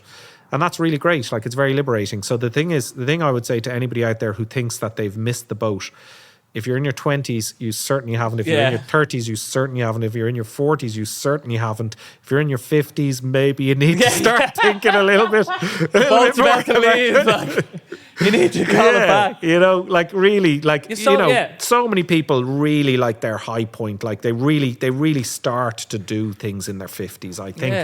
I think a lot of people do. Like, there's lots of people who get stuff done in their 20s and 30s and 40s. But like it's by definition, like they're like outliers because you hear about 100%, these stories, and it's so crazy that they did these things at these age because it is actually out of the ordinary. You know what I mean? And like life is so long, and I think we just get caught up in age in a weird way. But it's like you need to kind of flip it on your head and say, it's great that I'm alive now, and it's great that the older you are, it means that you got more years alive as well, which I think is a... Well, there is always that. Like, you know, you do always look at, like, because you have to reach my age. I have to reach my father's age. Yeah. You know, and we have to, like, kind of, like, you know, they have got there. You know, they might want to go backwards. Like, I don't know if people really do, genuinely do, but...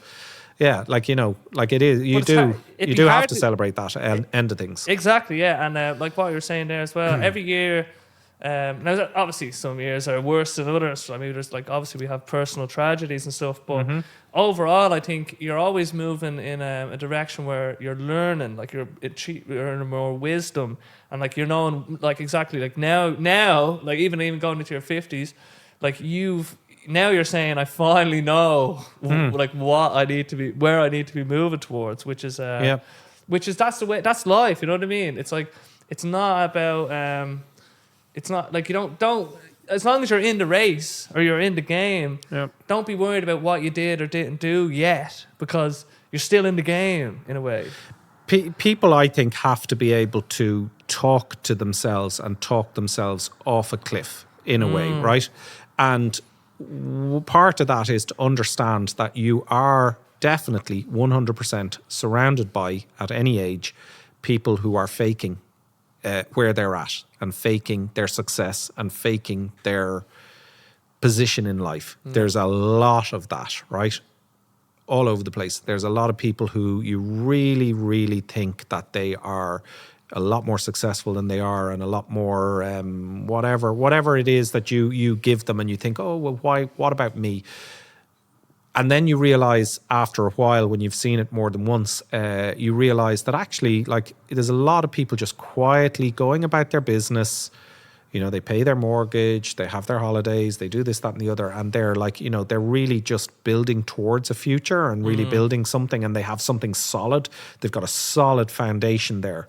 And you've got other people who it's just a house of cards, but they're out there with their fancy watches and their fancy cars, and their fancy suits and their fancy this, that, and the other. They're using all of the marketing tools to tell you where they're at, but they're in deep shit, and they've got nothing. They haven't got a pot to piss in. The bank owns absolutely everything that they have, etc., etc. But we look over at them and we go, oh my God, woe is me. I'm not doing so great, and I'm this, that, and the other. So what I would say is slow and steady wins the race, and just be good at what you do. Give it 100% effort. You know, don't be a clock watcher, and you know, just you know, do your best, do your level best, and good things will come. Opportunities will come. And then the flip side of that, going back to other things from earlier, and that is, you know, I think maybe you do have to be a little bit more discerning about what you say yes to, but probably say yes to a little bit more stuff. Yes.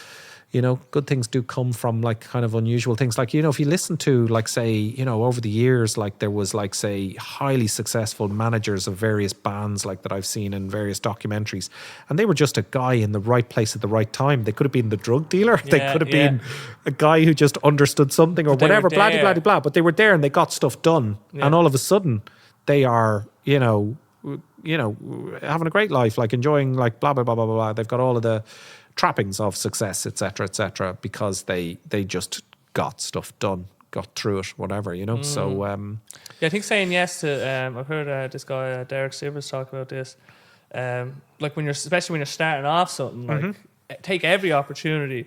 Like, I think he was a musician of some kind, and you know, someone was offering a gig at like a circus, like, or something, you know what I mean? It was like a weird little gig, but from that, then someone seen him at that gig, and then more came from it, basically. Yeah, You know what I absolutely. mean? You never know what's going to open up the door. Like, and for me, a couple of years ago, just as a kind of a funny anecdote as such, a couple of years ago, I decided at Christmas that I was going to say yes to whoever asked me to do something. And I had a fucking great Christmas. And I'm normally like, I wouldn't say I'm bah humbug, but the kids and Neve considerably slagged me for consistently Did you tell slagged anybody? me. No, I didn't know. Okay, yeah. So people just rang me and said, do you want to go out for a drink? I'd say, yeah. Do you want to go out and get something to eat? Yeah. You want to meet me? And so, yeah. And I did it all. And it was fucking great. Wow. And it was so not me. It was so not me. Like, it was not, my normal. Like, I'm very much kind of like, oh God, and it comes to 7:00 and I said I'd meet the person and I'm like, oh shit, like, what am I thinking? Yeah. But I marched out the door to every single one of them. And I was doing like, in some cases, 2-3 things a week, 4 things a week, like whatever it was. It wasn't like just, it was like 4 weeks of like kind of fairly out there, meeting people and doing stuff and whatever. And, I really, really enjoyed it. Like when I think back about it, so I kind of think that, like, and then it was a very specific thing. I said specifically I was going to do that, and I did it. Yeah, I followed through on it. It wasn't something that I said I'm going to do it forever. So it's not necessarily where I'm at right now. I may do it this Christmas. Maybe it's not sustainable over a long period. But what it was kind of like I just had some interesting nights out, like, and some interesting interactions with people who, in some cases, I may have wanted to see, but just didn't really, wouldn't normally give them that energy. Yeah, but then when you're actually there with the person, it's always easier to be at home in winter. Yeah, exactly. With your feet up. But then when you're actually with the person, you're like, oh, I'm so happy I'm actually here right now. But different things were happening. Like, it's like you're saying there, like, it's kind of like, different doors open, different conversations open, different windows. They might open up to you about something, you might open up to them about something, you both might have the same problem, you might not have the same problem, you just might click and have great fun. Yeah. It could be a shit night, it could be whatever. Yeah. But the thing was that I remember thinking back about it and just thinking, and I didn't say it to anybody, I didn't tell Neve, didn't tell anybody. I might have said it to Neve kind of halfway in because I was going out a bit. I might have said, well, listen, where's my husband going? Yeah, I just said, like, this isn't like him at all. Yeah, well, is he having an affair? That's like, what I mean. Yeah. So the thing is, that was good. Like, that was like, opportunities, things do come from. I think it, like, putting yourself out there in a way. Like, it's funny because I'm feeling a bit the opposite at this point. Because I just find it hard. I always try to, like, fit things in if people ask me to do the thing. Mm-hmm. And sometimes then, like, it just becomes a bit overwhelming. Then, like, I'm at like right now, my brain is just a bit frazzled, and it's not even. Let's say I'm committing to these things as well. So I'm going into town, and then I'm meeting new people and stuff as well. Mm-hmm. And I'm feeling a little bit burnt out, like, as of today. I would say to you straight off the bat, just listening to you saying that, and that is like, are these things for you, right? Or are these things for something else, right? Because if, in a sense, they're kind of marginally more work commitments or direction commitments versus, like, really putting something into yourself, like, because when you go to those things, I'd be fairly certain you're Basil Breen. Yeah. You're not Dunica. And so, therefore, you will get frazzled because you are not doing the Dunica thing. Dunica requires feeding too. So, no, you're be right. very careful with that one. Like, in a sense that, like, you're going out as Basil. And Basil's big bloody character. Yeah, that's the thing. He's such a character. Yeah. And it does, like, you wouldn't think it, but, like, it drains you. Like, absolutely. So just go out and just be yourself. And, like, if yourself is just like, I want a cup of tea, or I'm fucking down, or I'm fucking up, or I'm whatever it is. You have to feed that. You have to feed that part of yourself, and you have to feed that with. I guarantee you that some of those people who are out on those nights out with you are the same, and they just want to kind of just step off the stage and just shoot the shit about, like, this little gizmo that does this, or this little doohickey, or, like, just just get lost in some crap like of Yes. you're all into your microphones and your whatever it is, your sound recording equipment, or this time when I did this in the room and blah, such and such happened. So don't I think everybody like kind of needs those little situations, and I would say most certainly you do, like in a sense that like you are definitely a person who you go out there with such energy that like you can't. Yeah, it's not infinite. Like don't be afraid to give yourself just take a break, or take the foot off the pedal. Meet the people that can give you that. Yes, make sure that those situations with those people give you. That Donica goes out with those people. And then the other thing, then this reminds me of another thing, and that is that like when I was in my 20s, I was of the opinion that your friends who you currently have are your friends through life. And that like really you become quite like you're going to possibly be meeting people at these open mics who you really like them. You just feel like, oh God, he's fucking deadly. Yeah. But you don't want to impose yourself on them. You don't want to kind of like you don't want to like, that guy, he must have his own friends. He's got his own world. Even though you're meeting people that are way, like you connect with way deeper. Yeah, I can't. Well, that's bullshit. Let me tell you right now, that's absolute bullshit, right? Look for people who have really good energy, who really bring your energy up, and reach out to those people and make a connection like there whereby you do not have to go out as Basil, that you and them can just shoot the shit for 20 minutes outside or 30 minutes outside, or grab a coffee sometime, or do whatever it is that it happens to be, because actually they probably want that too. Yeah, and like last night, before one of the open mics, I met up with this guy who I met at a previous open mic. He actually played a song that I loved. Like when you hear a song that's like, it just became my favorite song, but it was actually in real life that I seen it before. And I shout out to Pear, I believe is his name. But we had a conversation last night, and it was so interesting. Like we were just like, blah, blah, blah, blah, blah, blah, blah, blah. And that's where I was like, oh, this is where these are the kind of people like you can't, because you only so much time you can give out to the world in a way. And I can see already like something that I'm gonna have to do tomorrow. That I've kind of it's like these false commitments, but I need to cut something off. Basically, I need to like one of the heads needs to go and like not grow back in a way. And then that's what it's about. It's about I'm trying to figure out, like you were saying there, like where am I putting my time and it's feeling good, and maybe it's taking a little bit out of me, but it's not just all taken away. But yeah, and it's hard. It's hard as well, especially with like, not that I see like my even like close like group of friends like too regularly, but I'm finding that I'm connecting like with these creatives, because we're all have the same pursuits, all the same, and it's like you're grouping them in a room, and like it's actually really interesting to be like, oh, there's other people on the edges of creativity and artistry doing all these. We're doing all these things that I was pursuing in a way, and now we're talking about it, and it's like, it feels like these are the people that I want to surround myself with in a way, and make friends with. You know what I mean? Which is strange, like, because it's like, like you're saying, it's a bit harder maybe. You're going to get some good friends out of that, and you're going to meet some twats. Yes. But just be happy, like in a sense that like you just have to like kind of see where you end up. But like, are you seeing similar people all of the time? Like almost like, is there a bunch of people you see at these same things? Yeah. I'd well, say then so. Like have a meetup at Christmas. Pints. Yeah, just keep no it fucking easy. mic. Like just pints in the upstairs. It doesn't of this always pub. have to be out the music.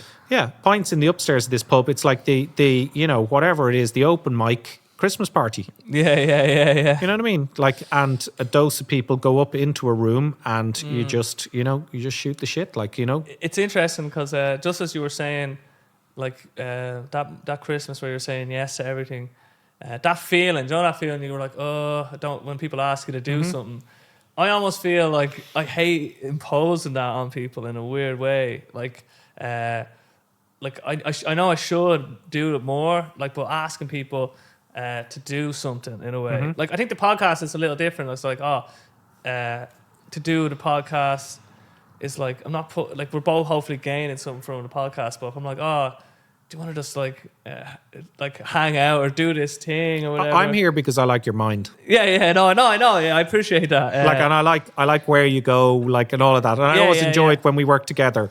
Oh yeah, just the ideas and all that kind of crack. So like, I know that like we can sit with no agenda. And go fucking anywhere. No, I know that as well. And, so I like that. And so for me, I want to kind of like, you know, for me, that's me with you. But I guarantee you, listen, everybody's out there. Like, what is it all about? Like, what is it all about? Like okay, you know, this whole thing of, everything becoming contactless and like, you know, no interaction and all of that. That's why people are so fucking unhappy at the moment. Like, you know, people really actually do love to just talk shit, like, and just, you know, kind of just, you know, like I saw a thing there recently and it said that that gossip is a very important part of the social structure as such, right? So like people give out and they say, oh God, such and such is very gossipy and these people are very gossipy and so on and so forth. But actually, like it's apparently it's an important thing within us as humans and whatever. So, like, you know, I think, don't be afraid to try and reach out to somebody who you kind of would really get along with. Yeah, who you really feel that, like, you know, that you've got a whatever. Like, you know, people might knock you back. People might say no, but you never know. You could be meeting somebody who's going to say yes to absolutely everything. That wants to hang out, like, or whatever. So that's what happened to me. Like, and I can't even remember all the people I saw. I just remember, like, you know, remember that if you said to me, "Are you around for pints?" I mean, it was like, "Fuck, yeah." Yeah, not again. But yeah. How do you don't drink regularly? No, now? No. But I can go to a pub and not like I'm not there for the drink. And I'm not there to get pissed. And I'm probably more of a pain in the ass when I'm pissed. Yeah. So it's irrelevant whether I'm drinking or not. Okay, like I'll still talk a lot of shit. Like. Yeah. Not to say actually, because I haven't drank in like 2.5 years now. I just found the hangovers were just not that I was drinking a lot, but just.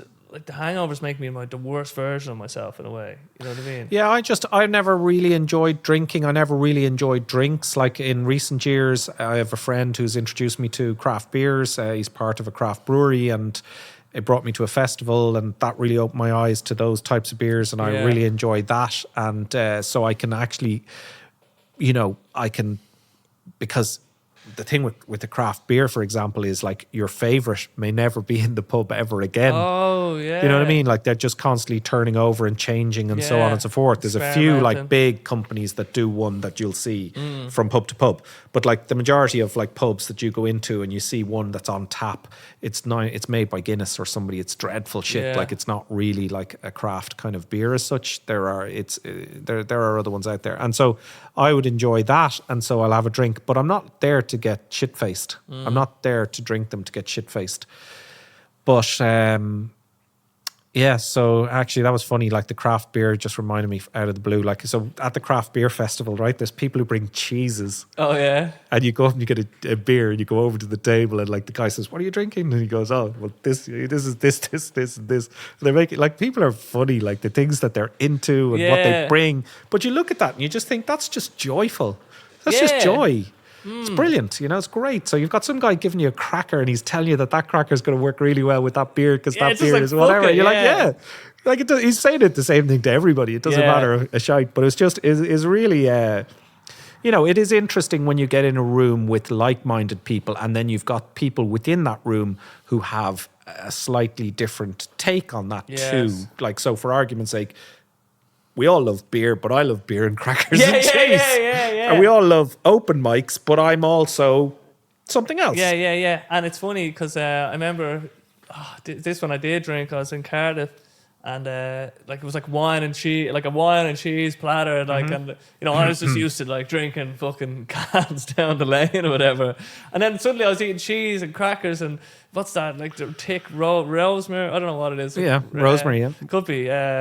Like as in a cheese, or rosemary's the green, like a herb. No, not rosemary. Then quince or something. It's like a cranberry sauce or whatever. Yeah. And it was also like la di da, but like I always love trying new things. You know what I mean? And like I don't really get cynical about it. I'll always try at least once, and then whether it works out. Somebody's or not. put their heart and soul into some of those. Some of those cheeses are just like, just fuck it into a block and do Yeah. But that's 9 times out of 10. That's what you're going to get in a fridge in Super Value next to the Dairy Lee. Yeah. Right? Yeah. But like, some of those other things that probably were on that table. You've got some guy who's like just nerdy about cheese. Yeah. Totally nerdy. And he just wants you to like, he wants you to feel a specific way, in the same way as the guy who's making the craft beer wants you to feel that way. People doing craft gins, people doing whatever it is. I love people who jones out on a thing. I just love that. It might not be my thing, but I love that they have that energy, and I love that they have that passion, and that's just great. Yeah. Like, you can't beat that. I love that. Yeah, it's wonderful. And when you get somebody talking about something that they really like or really enjoy, it does. It shows. Like there's a guy, Larry. He's like a tree surgeon, but he was describing to me, like the different cycles the trees go through, like the rings and how they develop in a certain way, and ways that I'm sure you probably know, like fungus like can interact with like trees and wood and make it like a particular type or does. Well, like the burls, are you talking about the burrs or burls, like which are the big warts on the side that are expanded veneers? Which is what most of the furniture we sell, a lot of the furniture we sell comes from those things. Yes, exactly. So like these special cuts of wood and how like they kind of the trees and like and certain fungi can manipulate it, and he's like so passionate, and like sometimes I feel it's kind of like I am interested in what they're saying, but I'm happy that they get a chance to express it. You know what I mean? Because some people, I like to keep asking a question, and then they're enjoying it, and then like I love seeing people in that space in a way. You know what I mean? You've reminded me of another thing, right? And that is like I would feel, you and I could be dropped into the majority of rooms in the world, and we will probably talk all night. Yeah. And the reason being is that we both instinctively know that in order to just get somebody to talk, you just have to ask them about themselves. Everybody will talk about themselves all fucking night. Oh, 100%. And then it's either a two-way street or it's a one-way street. But I can get through 3 hours of listening to somebody waffle about themselves, and I'll go out of the room and I'll think, that was a load of bollocks. Or I'll have a really great conversation back and forth, and we'll go all over the place in whatever. So, having a conversation, getting through a night is no problem. But being with a generous conversationalist is brilliant. Like where somebody is really, back and forth and like, whoa, like, and tangents and all of this kind of crack and like whatever it is, like where you just go anywhere and everywhere. You might get half an hour on trees and burls. Right? Great. But then, that can lead to another place, So I really like that. And I really like the kind of, but I don't want to listen to somebody who's just like, an hour in just going like, and then if you take this, no. That, and you're like, when they've no sort of sense of like they, especially there's no generosity. That's the fucking worst, man. It's like I hate that when let's say I'm listening to somebody and they're talking or whatever, and usually there'd be drink or drugs or whatever, and as soon as I go to get my little bit in, they don't care. They literally don't care. Well, if there's drugs, that's highly likely to be the case. 100%. Because they don't give a shit. Like. But there is there's conversations I've had with people where I'm real attentive, they're talking to me, I'm getting into it. As soon as I start talking, like I can see them kind of drifting off, like, and I'm like, well, I was just like, I'm saying my bit now, you know what I mean? And it's like, I just feel it's so annoying because like, it's great information though. Yeah, like it really is, because in a sense you just weed them out. Weed them out and move on. Like, you walk into a room, hey, there's I'll go and talk to this really interesting fella over here, like this other character, You're just constantly getting feedback the whole time. It's what you do with it, like, and I think that like, you, for argument's sake, in the current thing that you're doing, going and playing in these pubs and whatever it is, there's probably 3 or 4 people in there who could become lifelong friends. Oh, 100%, and you could, and you may laugh with them, you may cry with them, you may do all sorts of other stuff with them. It could be your best man at your wedding, whatever it is, right? But there might be 10, 12, 14 that might be in that race. Yeah. And then, like, over the course of time, those people will fall away or quickly fall away, or after a while you realise, I'm not really getting much from this. I don't really like their patter. I don't really like their banter. I don't really whatever it is, like, you know, and that's fine. That's absolutely perfectly fine. Just go give it a whirl. Yeah, because you don't really, sometimes, like you were saying before, when you meet someone for the first time, you know what I mean? Usually, like, you're hopefully both of you are putting your best feet forward, but then every interaction kind of will reveal more. And as you kind of take the foot off the pedal, then there's like the reality of, like, the person might sort of show its face or whatever. Whereas, you know, if you meet someone for the first time, more than likely you'll always just, like, unless something goes really bad, like, you might just come away with, oh, that was a great little interaction there. But then over time, it's like, oh, this is, you can see it's like a little bit of a pattern or something that you're not, you know, you're not liking or resonating with you. And then, so over time then, like you were saying, like, it's actually a great analogy, like the race. Not that it's a competition for my friendship or anything, but it's like where are you going to put your time in a way? And then, but it's hard then, because the more time is spent with There's somebody, a very easy answer to it. There's a very easy answer. I'm all ears. You said earlier, right? You always know, right? As in, you know, we caught ourselves about stuff, but you always know, right? And how you know is when you walk into that room and you spot people and you just cannot stop smiling. Your face just goes into this thing. They're the people you like. Okay. They're the people you really like. Yeah. You know what I mean? You know it. You know it. You will know it. You'll feel it. Yeah. You'll probably become marginally more conscious of it now. But when you go in and you're just beaming, that person's there, and you just, like, there's just this real big, like, kind of beaming connection. It's so funny. They're the people that you really do like. Yeah. Because there's this he's like a spoken word poet. PM Spunk is his name, which is funny. Yeah, Spunk. Don't want to get too into it, but we spent one night together, and, like, our humor was just hit it off. The next night we're just like hugging, and then the next and that could go tits up. But the thing is that right now it's like I get when I see him, I'm like, oh yes, easy peasy, getting stuck in, having a good laugh straight away. If your jaw's hurting, like when you walk in a room and he's there, and, like, your jaw's hurting, like, from, like, you know, just this beam, this resonance, this whatever it is, you know. Like, I always say it to Niamh as well, like, sometimes, like, you know, there's a few people who, like, let's say, you know, we might know through the gallery scene. She's in a gallery, and you know, you might end up at these dues in London or in America or whatever it is, and you know, she wouldn't know where she's at with a lot of people, like, in certain ways. Like, she'd be very kind of you know, wouldn't want to burden people with herself, or, like, is kind of, you know, not totally gregarious in that regard. And, like, sometimes I see people and I see her beaming and I see them beaming, and you just know it's a real interaction. Yeah. You know, it's a real, you know, thing. You can just tell. And in other cases, you know, it's work and it's business and it's whatever and so on and so forth. Yeah. You know, that's life. Like, we've a million of those. But I think that when you really like somebody, your fucking jaw just fucking lets you down. Yeah. Just fucking. Yeah, it's interesting. Yeah, if you just listen in a way, and then it's like, because you only have so much time, then it's like, but it's like everything, not just with people, but, like, trying to put your time into what is giving you the most joy in a way, as much as it can, but also obviously moving you in a direction that you'd like to move in. Because obviously, you know, sometimes you gotta just sweep the floors. You know what I mean? That's, like, what's required to move you from point A to point B or whatever. I think people sometimes, like, they're not willing to. I think there's a good phrase, like, eat shit, like, for a bit. Sometimes you gotta eat shit.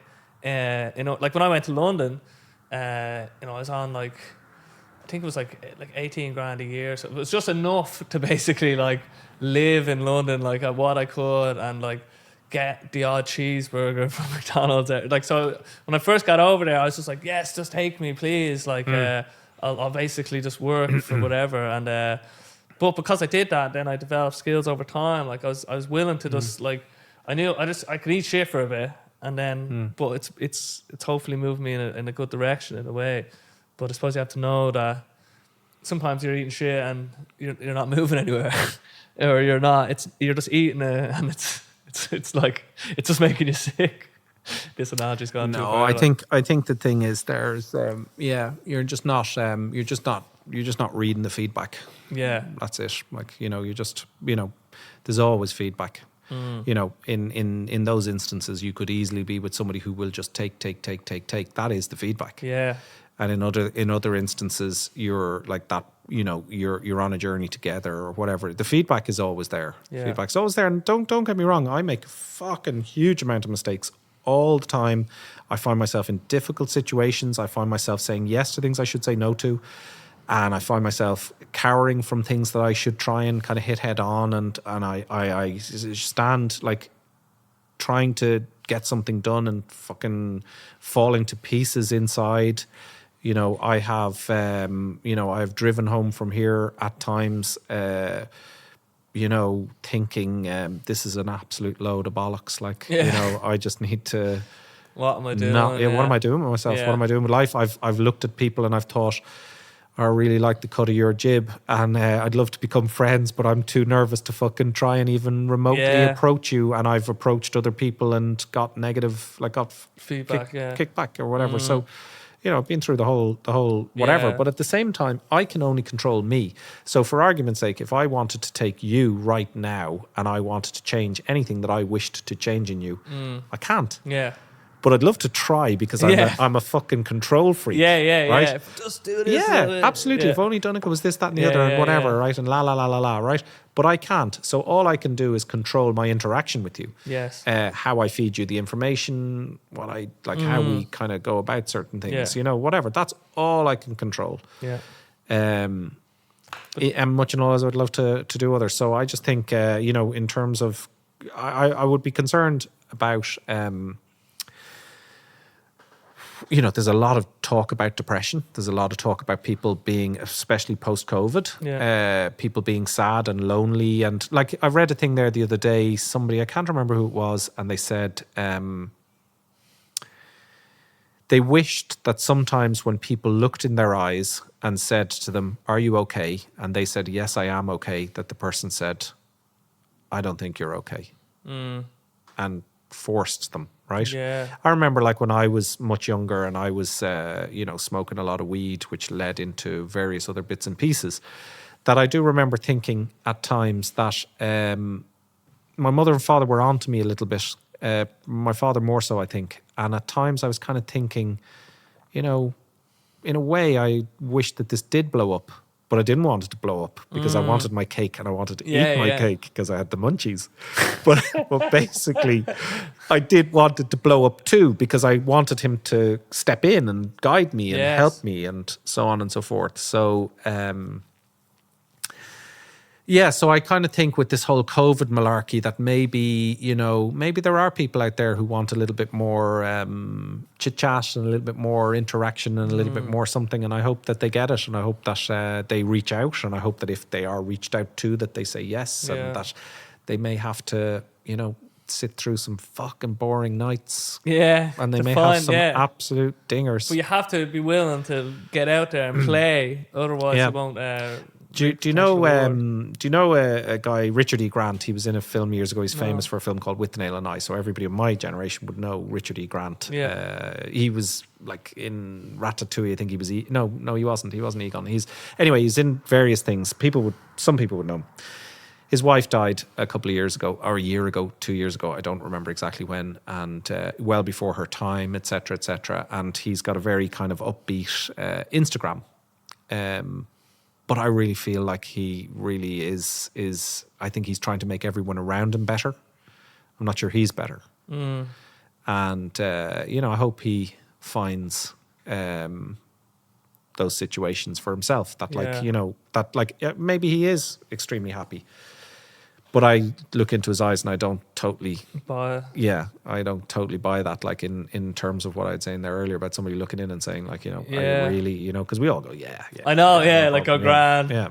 Yeah. Without getting too into the weeds. Yeah. So I hope people, find those connections. And if you're much younger than I am, realize that like, you can make more friends and that other people do want you to reach out, and that like reaching out is not a bad thing. Just be prepared for a couple of knockbacks. But that's cool. But that's their loss. The other thing I realised as well by going to is I'm meeting so many variants of new people as well. You know what I mean?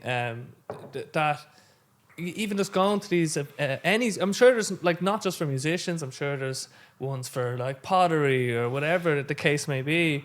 That you can actually meet new people that are like that you connect with and could be like potential long-term friends, like at any stage in life, I think. You know 100%, what I mean? Yeah. And it's always and there's scenes, there's like vibrant scenes that are out there. And there are apps for meetups, like knitting, drawing. Oh yeah, fucking whatever the fuck anything. it is.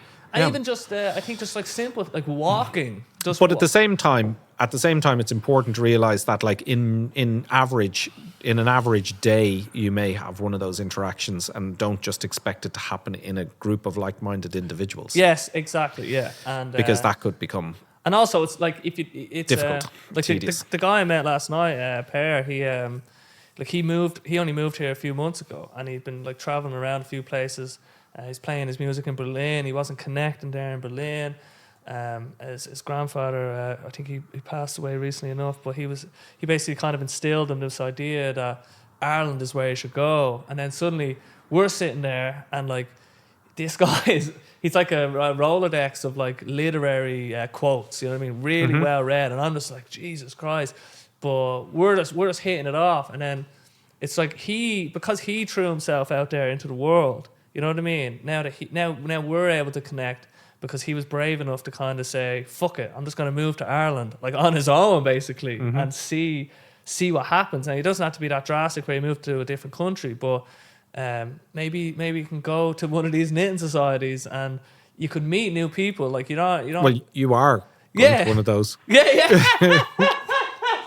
Exactly. Yeah. But yeah, no, it's just really nice to like, and especially like the worst thing is when I see older people, not even older people, but imagine what it's like to have no friends. Like there's some people out there. Oh, fucking right. Yeah. And it's like not even one, and it breaks my fucking heart because they've no one to even confide anything into. All they get is maybe how's it going at a bus stop or something simple, and they've absolutely no one, and it's like it must be dreadful. Yeah. That's actually the worst thing I think that could happen to somebody, is that they don't have anybody. And but like hopefully with technology, like even Tinder, you might be cynical or whatever, meetups and stuff, there's like hopefully potential that there'll be less loneliness in the world.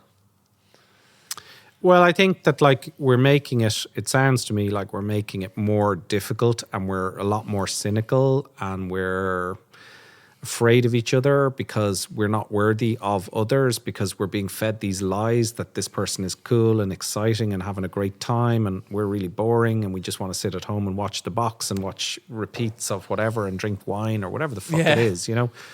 We're fed all of this absolute crock of shit. But I think ultimately at the end of the day, you know, we are social beings, and it is very important for us to, you know, flap the gums and meet others and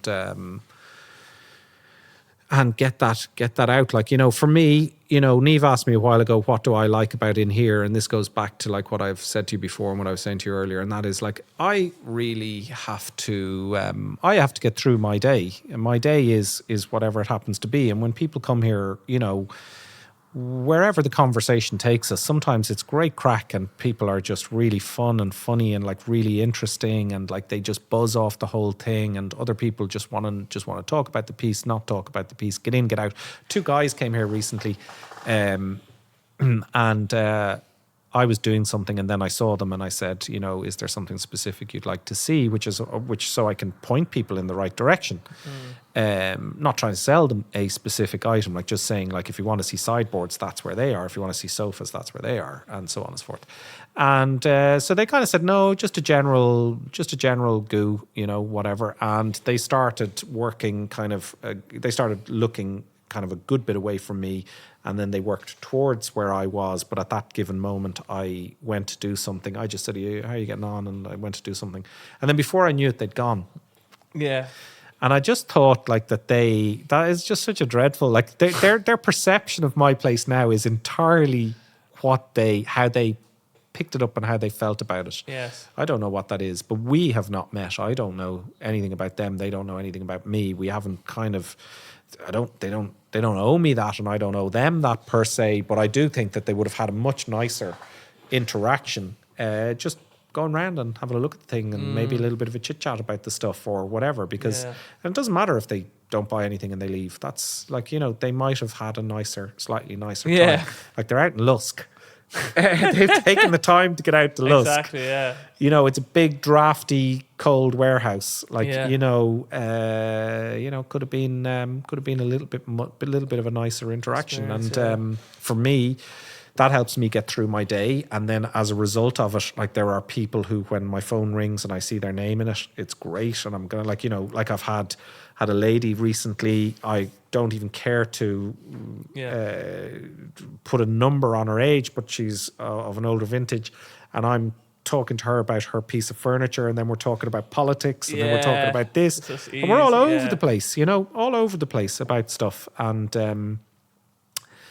I like that. I really like that. I think it's great. And like, she's a super interesting woman, and she's had a life, and she's got something to say. And there's various other people who come through here, and they're just really warm and happy and nice. And, a few of them are your neighbors, like, or from around where you live, etc. So there's just, it's great. Like, and it's not about, like, I feel we're going to do good business all of the time anyway, irrespective. So I'm not hungry for the specific sale. Yeah, I'm hungry for the interaction and the chat and the kind of, where do we go? Like, Jesus, we've gone to some like way out places like at times here. It's been brilliant. It's absolutely great. And you meet some seriously like, seriously great people. Characters. Yeah, absolutely. There's fucking brilliant people out there. It's one of the things I think we, as a nation, we put ourselves down a lot, but we've got some really great, like, kind of really interesting, really great people. Like, they're all around us, 100%. And and I think,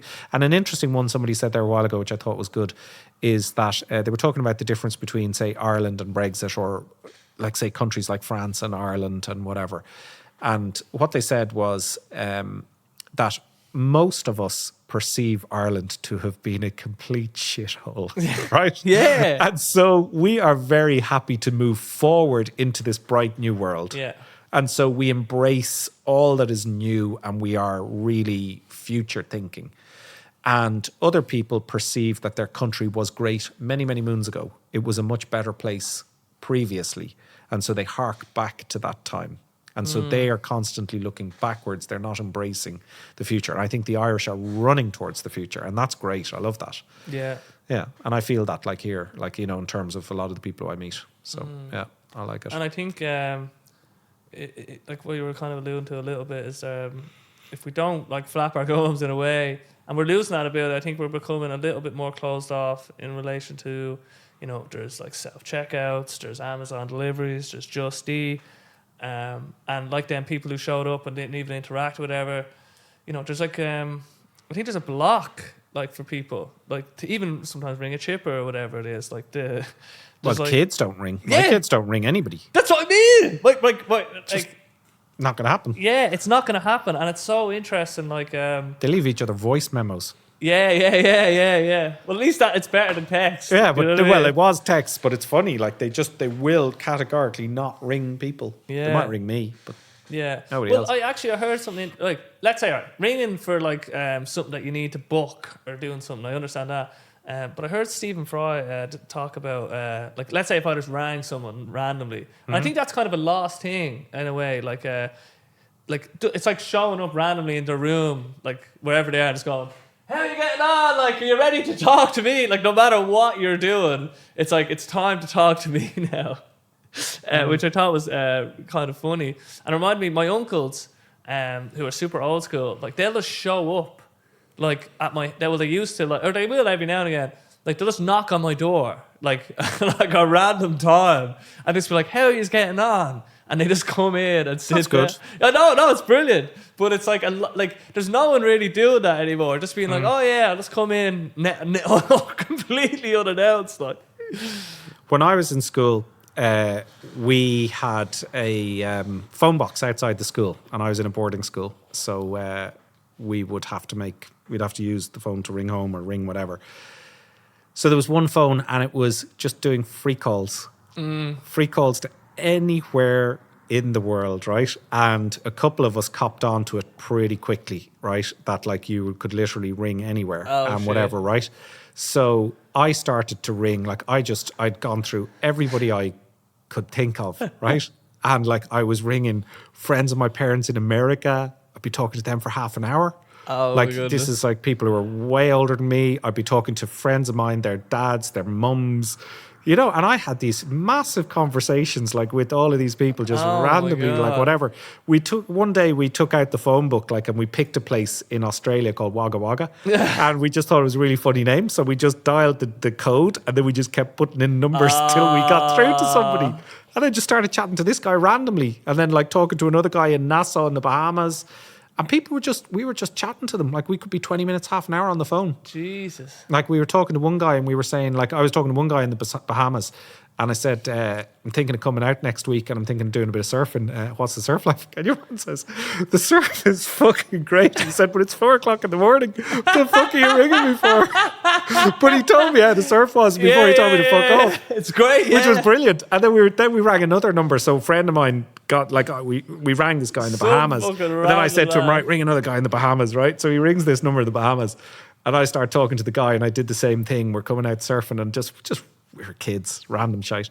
And I ended up in this really fucking mad conversation with your man. And then I said something to him, like kind of like, something about the surf. And he says, the surf's great, but it's a little cold at Sutton Cross at the moment. And I was like, what? Where are you? He says, I'm in Sutton. I said, oh, geez, I'm meant to be talking to some fella in Nassau. But we were on the blower for ages, you know? What? Yeah. Gas. And did it cost the school anything? Or? No, who knows? Who knows? It didn't cost me anything. Never came back to bite us in the ass. And it was actually outside the school, so it was actually like an old P&T phone box. Oh, it was a phone box? Yeah. And it could just ring anybody? Anywhere. And we rang the Vatican. I asked for John Paul. They put the phone down. I said, it's John Paul there. It's Killian. How did you get the number for the Vatican? It's in the book. It was in the phone book. No way. Yeah, Vatican City. Like, you know, it is a city, or it's its own principality or whatever the fuck you call it. Yeah. So you get through to a switchboard, and we were there as John Paul there. That's hilarious. Yeah. Did you? I heard this an older friend of mine. They used to have these like ham radios or something. Oh yeah. Like I know loads of people are into that. I never even knew it existed until 20 years later. Loads of them. Apparently loads of people in Malahide, they all had handles. They all know each other by their handles.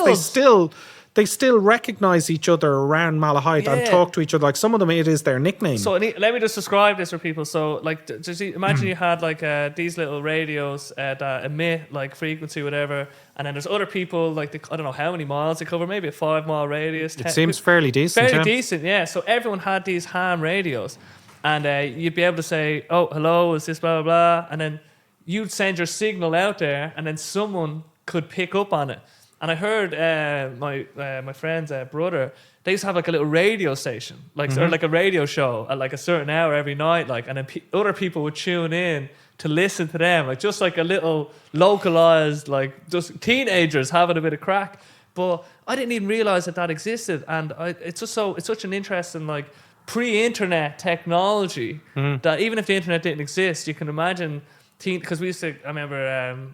There'd be chat rooms and like MSN and stuff like that where I would interact with. But these ham radios were like the sort of the first version of that, which I thought was pretty cool. What I like about that is I knew nothing about it at the time. I really don't know much about the technology or any of that kind of shit. But a lot of the people who I know from Malahide who were into that, they all know each other. There's a community that exists. There's a language that exists among them. They all seem really they all like each other. And like, for argument's sake, there was no like, it was early doors whereby your voice and your personality was the thing versus you know, how you look or you know, who you are or whatever. So like they're quite, so it's quite egalitarian. Yes. And it seems like that a lot of the people who I know, like, you know, I one of a girl who I'm very, very good friends with was part of that community, and she knows everybody who was in it, and she's just gas, like, and then she sees them and it's like, you know, wah, like, and she lights up. Wow. You know, and they're all just, because they're all still going down to the pub, or they still come at Christmas, you know, you always see them, or you see them at 50th, or you see them at connection. like, you know, community based kind of things or whatever that like happen from time to time. And I think it's yeah, I wish I knew about it at the time. Yeah, like I would have thought you would have got in didn't on have a that. breeze. No, never even knew it existed. Like Killian we were McNulty, baby, on yeah, the no, but you waves. see, you couldn't be. You can't be your name. You Oh, have yeah, and I wish I could remember some of the names, but I know K-Dog. I know that some of the I know that there are people who I know from Malahide, and I know them by a specific name, and that That's specific their name is their handle. handle. But I'm drawing a blank. That's like the Instagram username.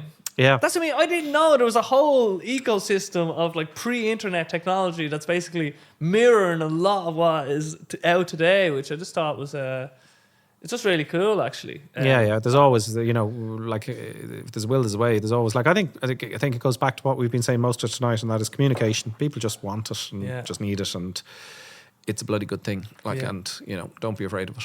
100%. And just in wrapping up, I suppose. I mean, like we just went off the rails, obviously. But anyway, I just wanted to say, remember we the last podcast we were having, you were saying, and you kind of alluded to it a little bit now, like the next frontier for you. You're still trying to figure that out, I suppose, maybe. But has there been any sort of developments since the last podcast in your thinking or your ideas of what the next thing might look like, or what is it looking like, or? Basically, right, like, so my youngest daughter is just about to do her leaving cert, and my eldest daughter is about to leave college, and I only have two daughters. Oh. And so, well, she's finished her degree, or finishing her degree, and my youngest daughter may not go to college in Ireland. It's quite possible she may go to college somewhere else. So it looks like that myself and Niamh, like that in the house, that there may be a time coming soon whereby, for argument's sake, our daughter who's just finishing college may go off and do something a year away or whatever it happens to be, and the other daughter may go to college and so abroad. So what I think is that I would like to use that time to maybe use what I do here and what I'm creating inside, i.e. this covered market vibe, to allow me to travel to, say, mostly mainland Europe for the crack, maybe South America, maybe the United States of America, Canada, and buy items that I really feel, you know, that I should be bringing to the Irish marketplace and exposing to those who wish to have an understanding of it. Like, you know, for example, like, say, Canada, there's a whole series of desks that were made there that are just some of the nicest desks in the world. South America has these incredible, like, kind of, you know, shop fittings, and it's got quite an Italian influenced furniture, and there's just bits and pieces there. America, I shop in all the time. They've just got the best stuff in the States. Then, you know, markets in France, Belgium, Holland, they'd be great fun, you know, and like, you know, and then maybe a city break, maybe like I'd love to explore Finland, Norway, you know, those kind of places, and start to shop there and just start to get an understanding of those places. So it really requires me to kind of be more away from here. Yeah. Like and feet on the ground in a way. Yeah. And speaking of which, I definitely need somebody to come here and help me, and I need somebody who wants to be a trainee antique dealer or to learn the antique trade. So if anybody listens to this is looking for a job, we'll be looking out for the next McNulty. Get Paddy Jobsman to fix up your CV. Yeah, Paddy Jobsman. He'll know if it's not. Don't think he'll give you the properly. inside track. Yeah, it won't get through. He'll tell you, yeah, and then we'll see, you know. And but yeah, I definitely. That's be a great it's going to be slightly like, it's going to be, in a way, I need to I don't know what's the exact word. I need anybody who comes here, when you cut them through the middle, I need them to be like a stick of Blackpool Rock, and it needs to say the Vintage Hub, and that I need to get that into them. So that whether I'm here or not here, that the experience is the same, the ethos is the same, and that people really, come here and really experience it in a great way, and that me not being here is not detrimental in any way, shape, or form, so that I can go abroad or away and look for these things and bring them back, so that I can go and kind of drag back the things that I wish people to see. That I'm. There just really are super interesting things out there that we're not in Ireland. We going back to what I said about us kind of thinking that our country was a shithole. Well, at times there was a lot of products that were available throughout the world that just never came here. And the only way they're ever going to get here is with somebody like myself or some of the other people who do what I do, bringing them here and offering them for sale and letting people see them. And people need to then experience that item and think, is there a joy in this thing for me in my house? Am I going to enjoy owning this? And hopefully they do. Jesus, that would be so cool. I'd be actually really interested. So have you thought about, have you been posting jobs? Or how are you going to? No, I haven't done anything about that yet. No, you got the exclusive. We got the world exclusive right here from McNulty Studios, or the Layer, I don't know what to call it. But that's really interesting. And just on one thing I remember you said to me ages ago, and it kind of stuck with me as I've been traveling around a bit. One thing you said, I remember, it's like, if you go to a different country, just really notice sort of what they're doing, or look for something that's working in that country, and then think, how could that apply to bringing it back home? You know what I mean? So I'm always, even for example in Canada, now it's not something I can bring home, but I suppose you see in America, the grid systems in the cities. Oh yeah. It's they work brilliantly. So I lived in good. Barcelona. Look at Barcelona on Google Maps. Just look at it, or from above. Whatever Google World, whatever the one that allows you to see the city from above.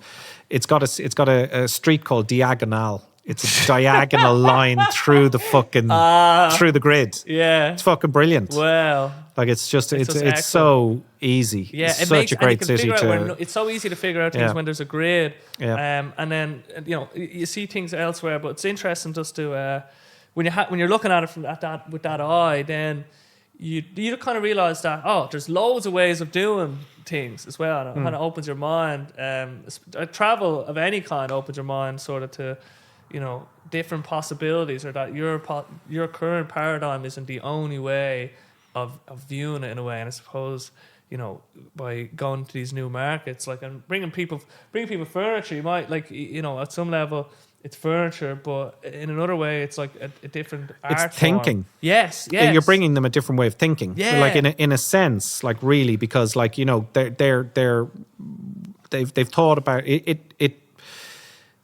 In some cases it's thought about in a kind of a way that maybe we don't think and put together for that reason. Just going back to places, so for me, the one that resonated with me, we went to Japan, I think it was 2018, maybe 2019, can't remember. But in Japan, and you look around, you come back here now and you realise your next door neighbour, for argument's sake, wants to do something do up their house, and they can go the shit out of the walls all fucking day, and on a Saturday they can go a bit more, and la la la la la, just noise, right? In Japan, building sites have soundproofing materials on them.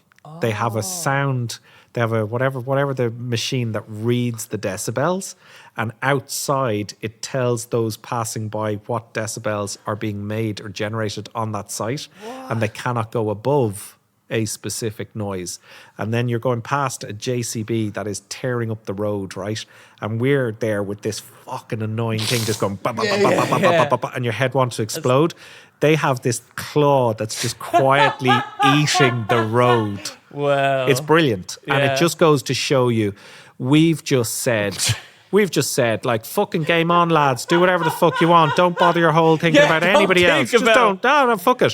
Fuck it. Just fucking annoy the shit out of everybody and just can go. Who gives a fuck? Till your heart's content. And it's damaging to the person as well, doing the can go. Who cares?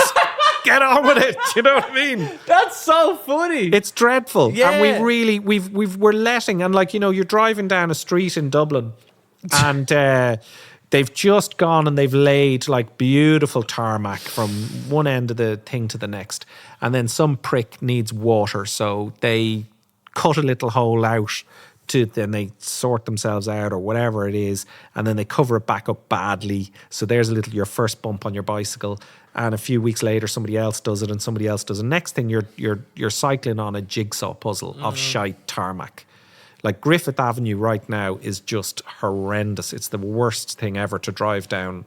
And it's just because there's building sites along it and all sorts of services. And I just think that's dreadful that we, the taxpayer, pay for a beautiful piece of road and then any gobshite who wants to dig it up and put it back in the most shite slapdash manner can. And they can retain the profit while we take a kick in the nadgers as society and we end up with a shit road, which we then pay to fix. And then they goose it again. And then it's then they come with their really heavy machinery and they make a shitload of noise. And it's just not cool. It's not. So I really liked that from Japan. I really liked that. There are downsides to Japan. Like a taxi driver brought us to the wrong hotel. Couldn't accept that he had brought us to the wrong hotel, so he fucked us out of the taxi. You disrespect my honor, like. He literally it was going to be if we didn't get out of the car, he was going to have to top himself or something. But basically. The hotel was like 3 minutes behind us down a one-way road, and so in fairness, the man couldn't turn around and bring us back to it. But he said, "That's your hotel," and I said, "No, like that's our hotel." He goes, "No, that's your hotel." And I was like, "No," and he just said, "Just get out." Wow. There was no real speaking being done. It was all pointing at photographs and maps, and he was going, "No, that's it," you know. And he couldn't take it. Like, And another funny one from Japan, right, was that the majority of the taxi drivers, right, are at least 80, right? It seems to be a retirement job. Okay. In fact, in one of the hotels we were staying in, there was a headline and it said, "Adult nappies now outsell baby nappies by like 2 to 1." So the Japanese population are super old, right? And so these people get jobs and so on and so forth. And so it looks to me like when you retire, you become a taxi driver. Yeah. So we would get into the taxi and we would say to your man, we want to go here, right? And like, fucking like, I don't know what you're talking about. Like we started like getting it in Japanese and we started having photographs of it and we started having like the Google Maps address in Japanese and showing it to the lad and like, no, not a clue, right? So we go to this hotel and we've had 2 or 3 difficulties with these taxi drivers. And so I go out to the concierge and I say, "Listen, we're having trouble with the taxi drivers. Can you go out and tell the taxi driver that this is the restaurant we're going to for dinner? And can he bring us there?" And the guy comes in and he goes, concierge comes in and he goes, "Mr. McNulty, it's all sorted. He knows exactly where you're going and everything's going to be tickety-boo," right? So we get out and we get into the car, right? And the guy is so fucking confident. It's brilliant, right? And we're all looking at each other like, I'm looking in the back at Neve and I'm going like, "Fucking, this is deadly." Away we go. And your man takes off and the concierge is there and he waves at the concierge and he goes round the corner and he stops and he takes out his map and he starts dying in the car. And he's like, "Where the fuck are you going? Where the fuck are you not going?" And we're like, "Fucking hell, not again. Fuck." It was unbelievable. I was talking to one lad and I was saying to him, I got in and I've got the thing in Japanese, right? And I'm saying to him, "Conrad Hotel." And he's like, "No." "Well, Conrad Hotel." "No." I go like, I'm showing him a photograph of it. It's written in fucking Japanese. As far as I'm concerned, it's Japanese. It could have been another language, but I think it's Japanese. Yeah. And then he looks at me and he goes, "Oh, Conrado." And I'm like, "Oh, fucking Conrado. I forgot to put a fucking O on the end of it, and eventually we're off, I'm saying Conrad Hotel, and he goes, "Oh, Conrado." And we're like, "Oh, Jesus." How was it in Japan without the ability to speak Japanese? Oh, it's great. The Japanese are like if you can overcome the fact that they are that they are extremely proud. There are amazing things that happen there. There are like 100%. absolutely amazing things. We take a go with the bad. Yeah, but the funny thing is, so when you're ordering, like they look at you and they go like that, and you go hi, and you go like, I'll have this one, hi, and then they go yeah. Every time. So yeah, so it's kind of like that. It's funny, but like we went into a bar one night.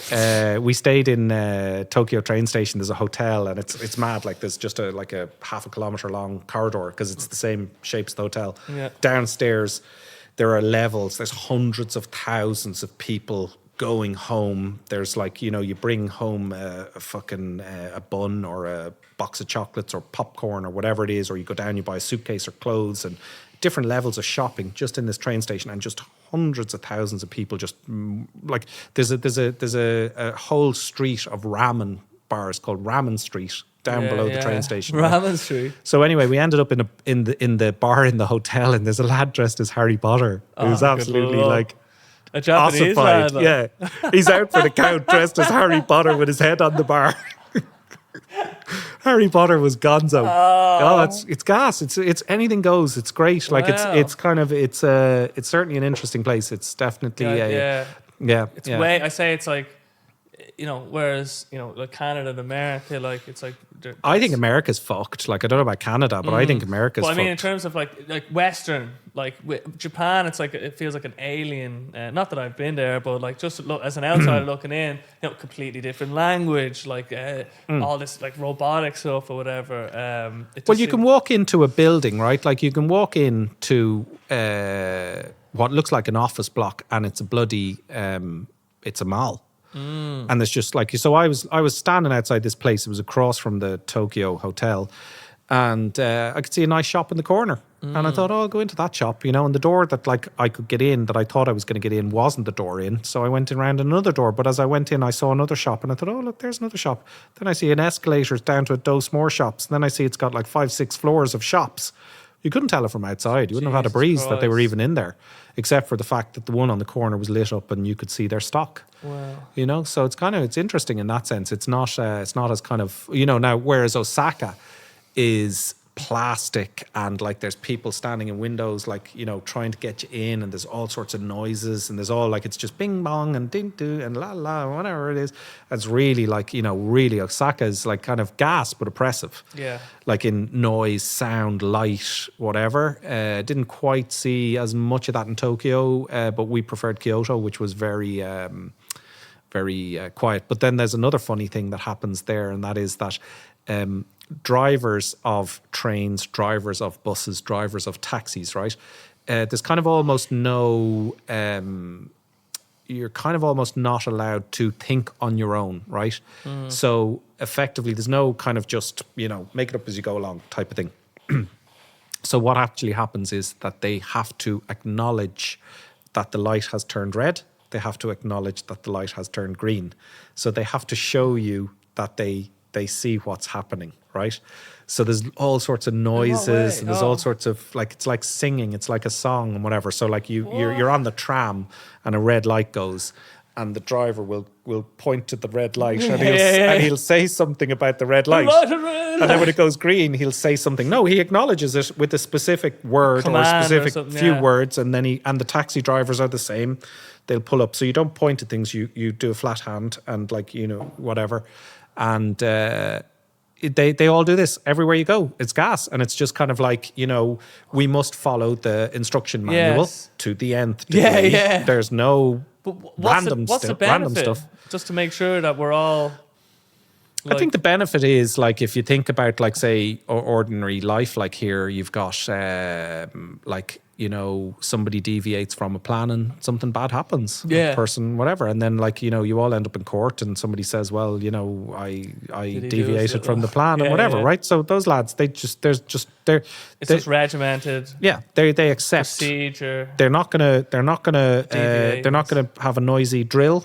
They're not going to kango the shit out of the thing outside. They're going to acknowledge a red light. They're going to acknowledge a green light. They're going to have formal kind of things that they have to do in order to proceed or not proceed. I'm not saying that every driver does it, but certainly public drivers do it. And like you have to, you kind of sit through it. How long were we actually in Japan for? I think we were there for about 3 weeks, a little bit more. Oh, three wow. 3.5 weeks. Oh, I'd love to go there. That's on my list. But Definitely anyway, worth it. we'll be back after my trip to Japan. We'll wrap it up. Jeez, I didn't even realize is that? I don't know. There's a clock behind me. Oh, that's wrong. That says 5:45, right? And a part of me was like, is that because anyway? They haven't worked in years. Yeah, they haven't worked in years, so I'm not really sure. This could have went on for a while, but it's always been great, and we will catch you in the next one.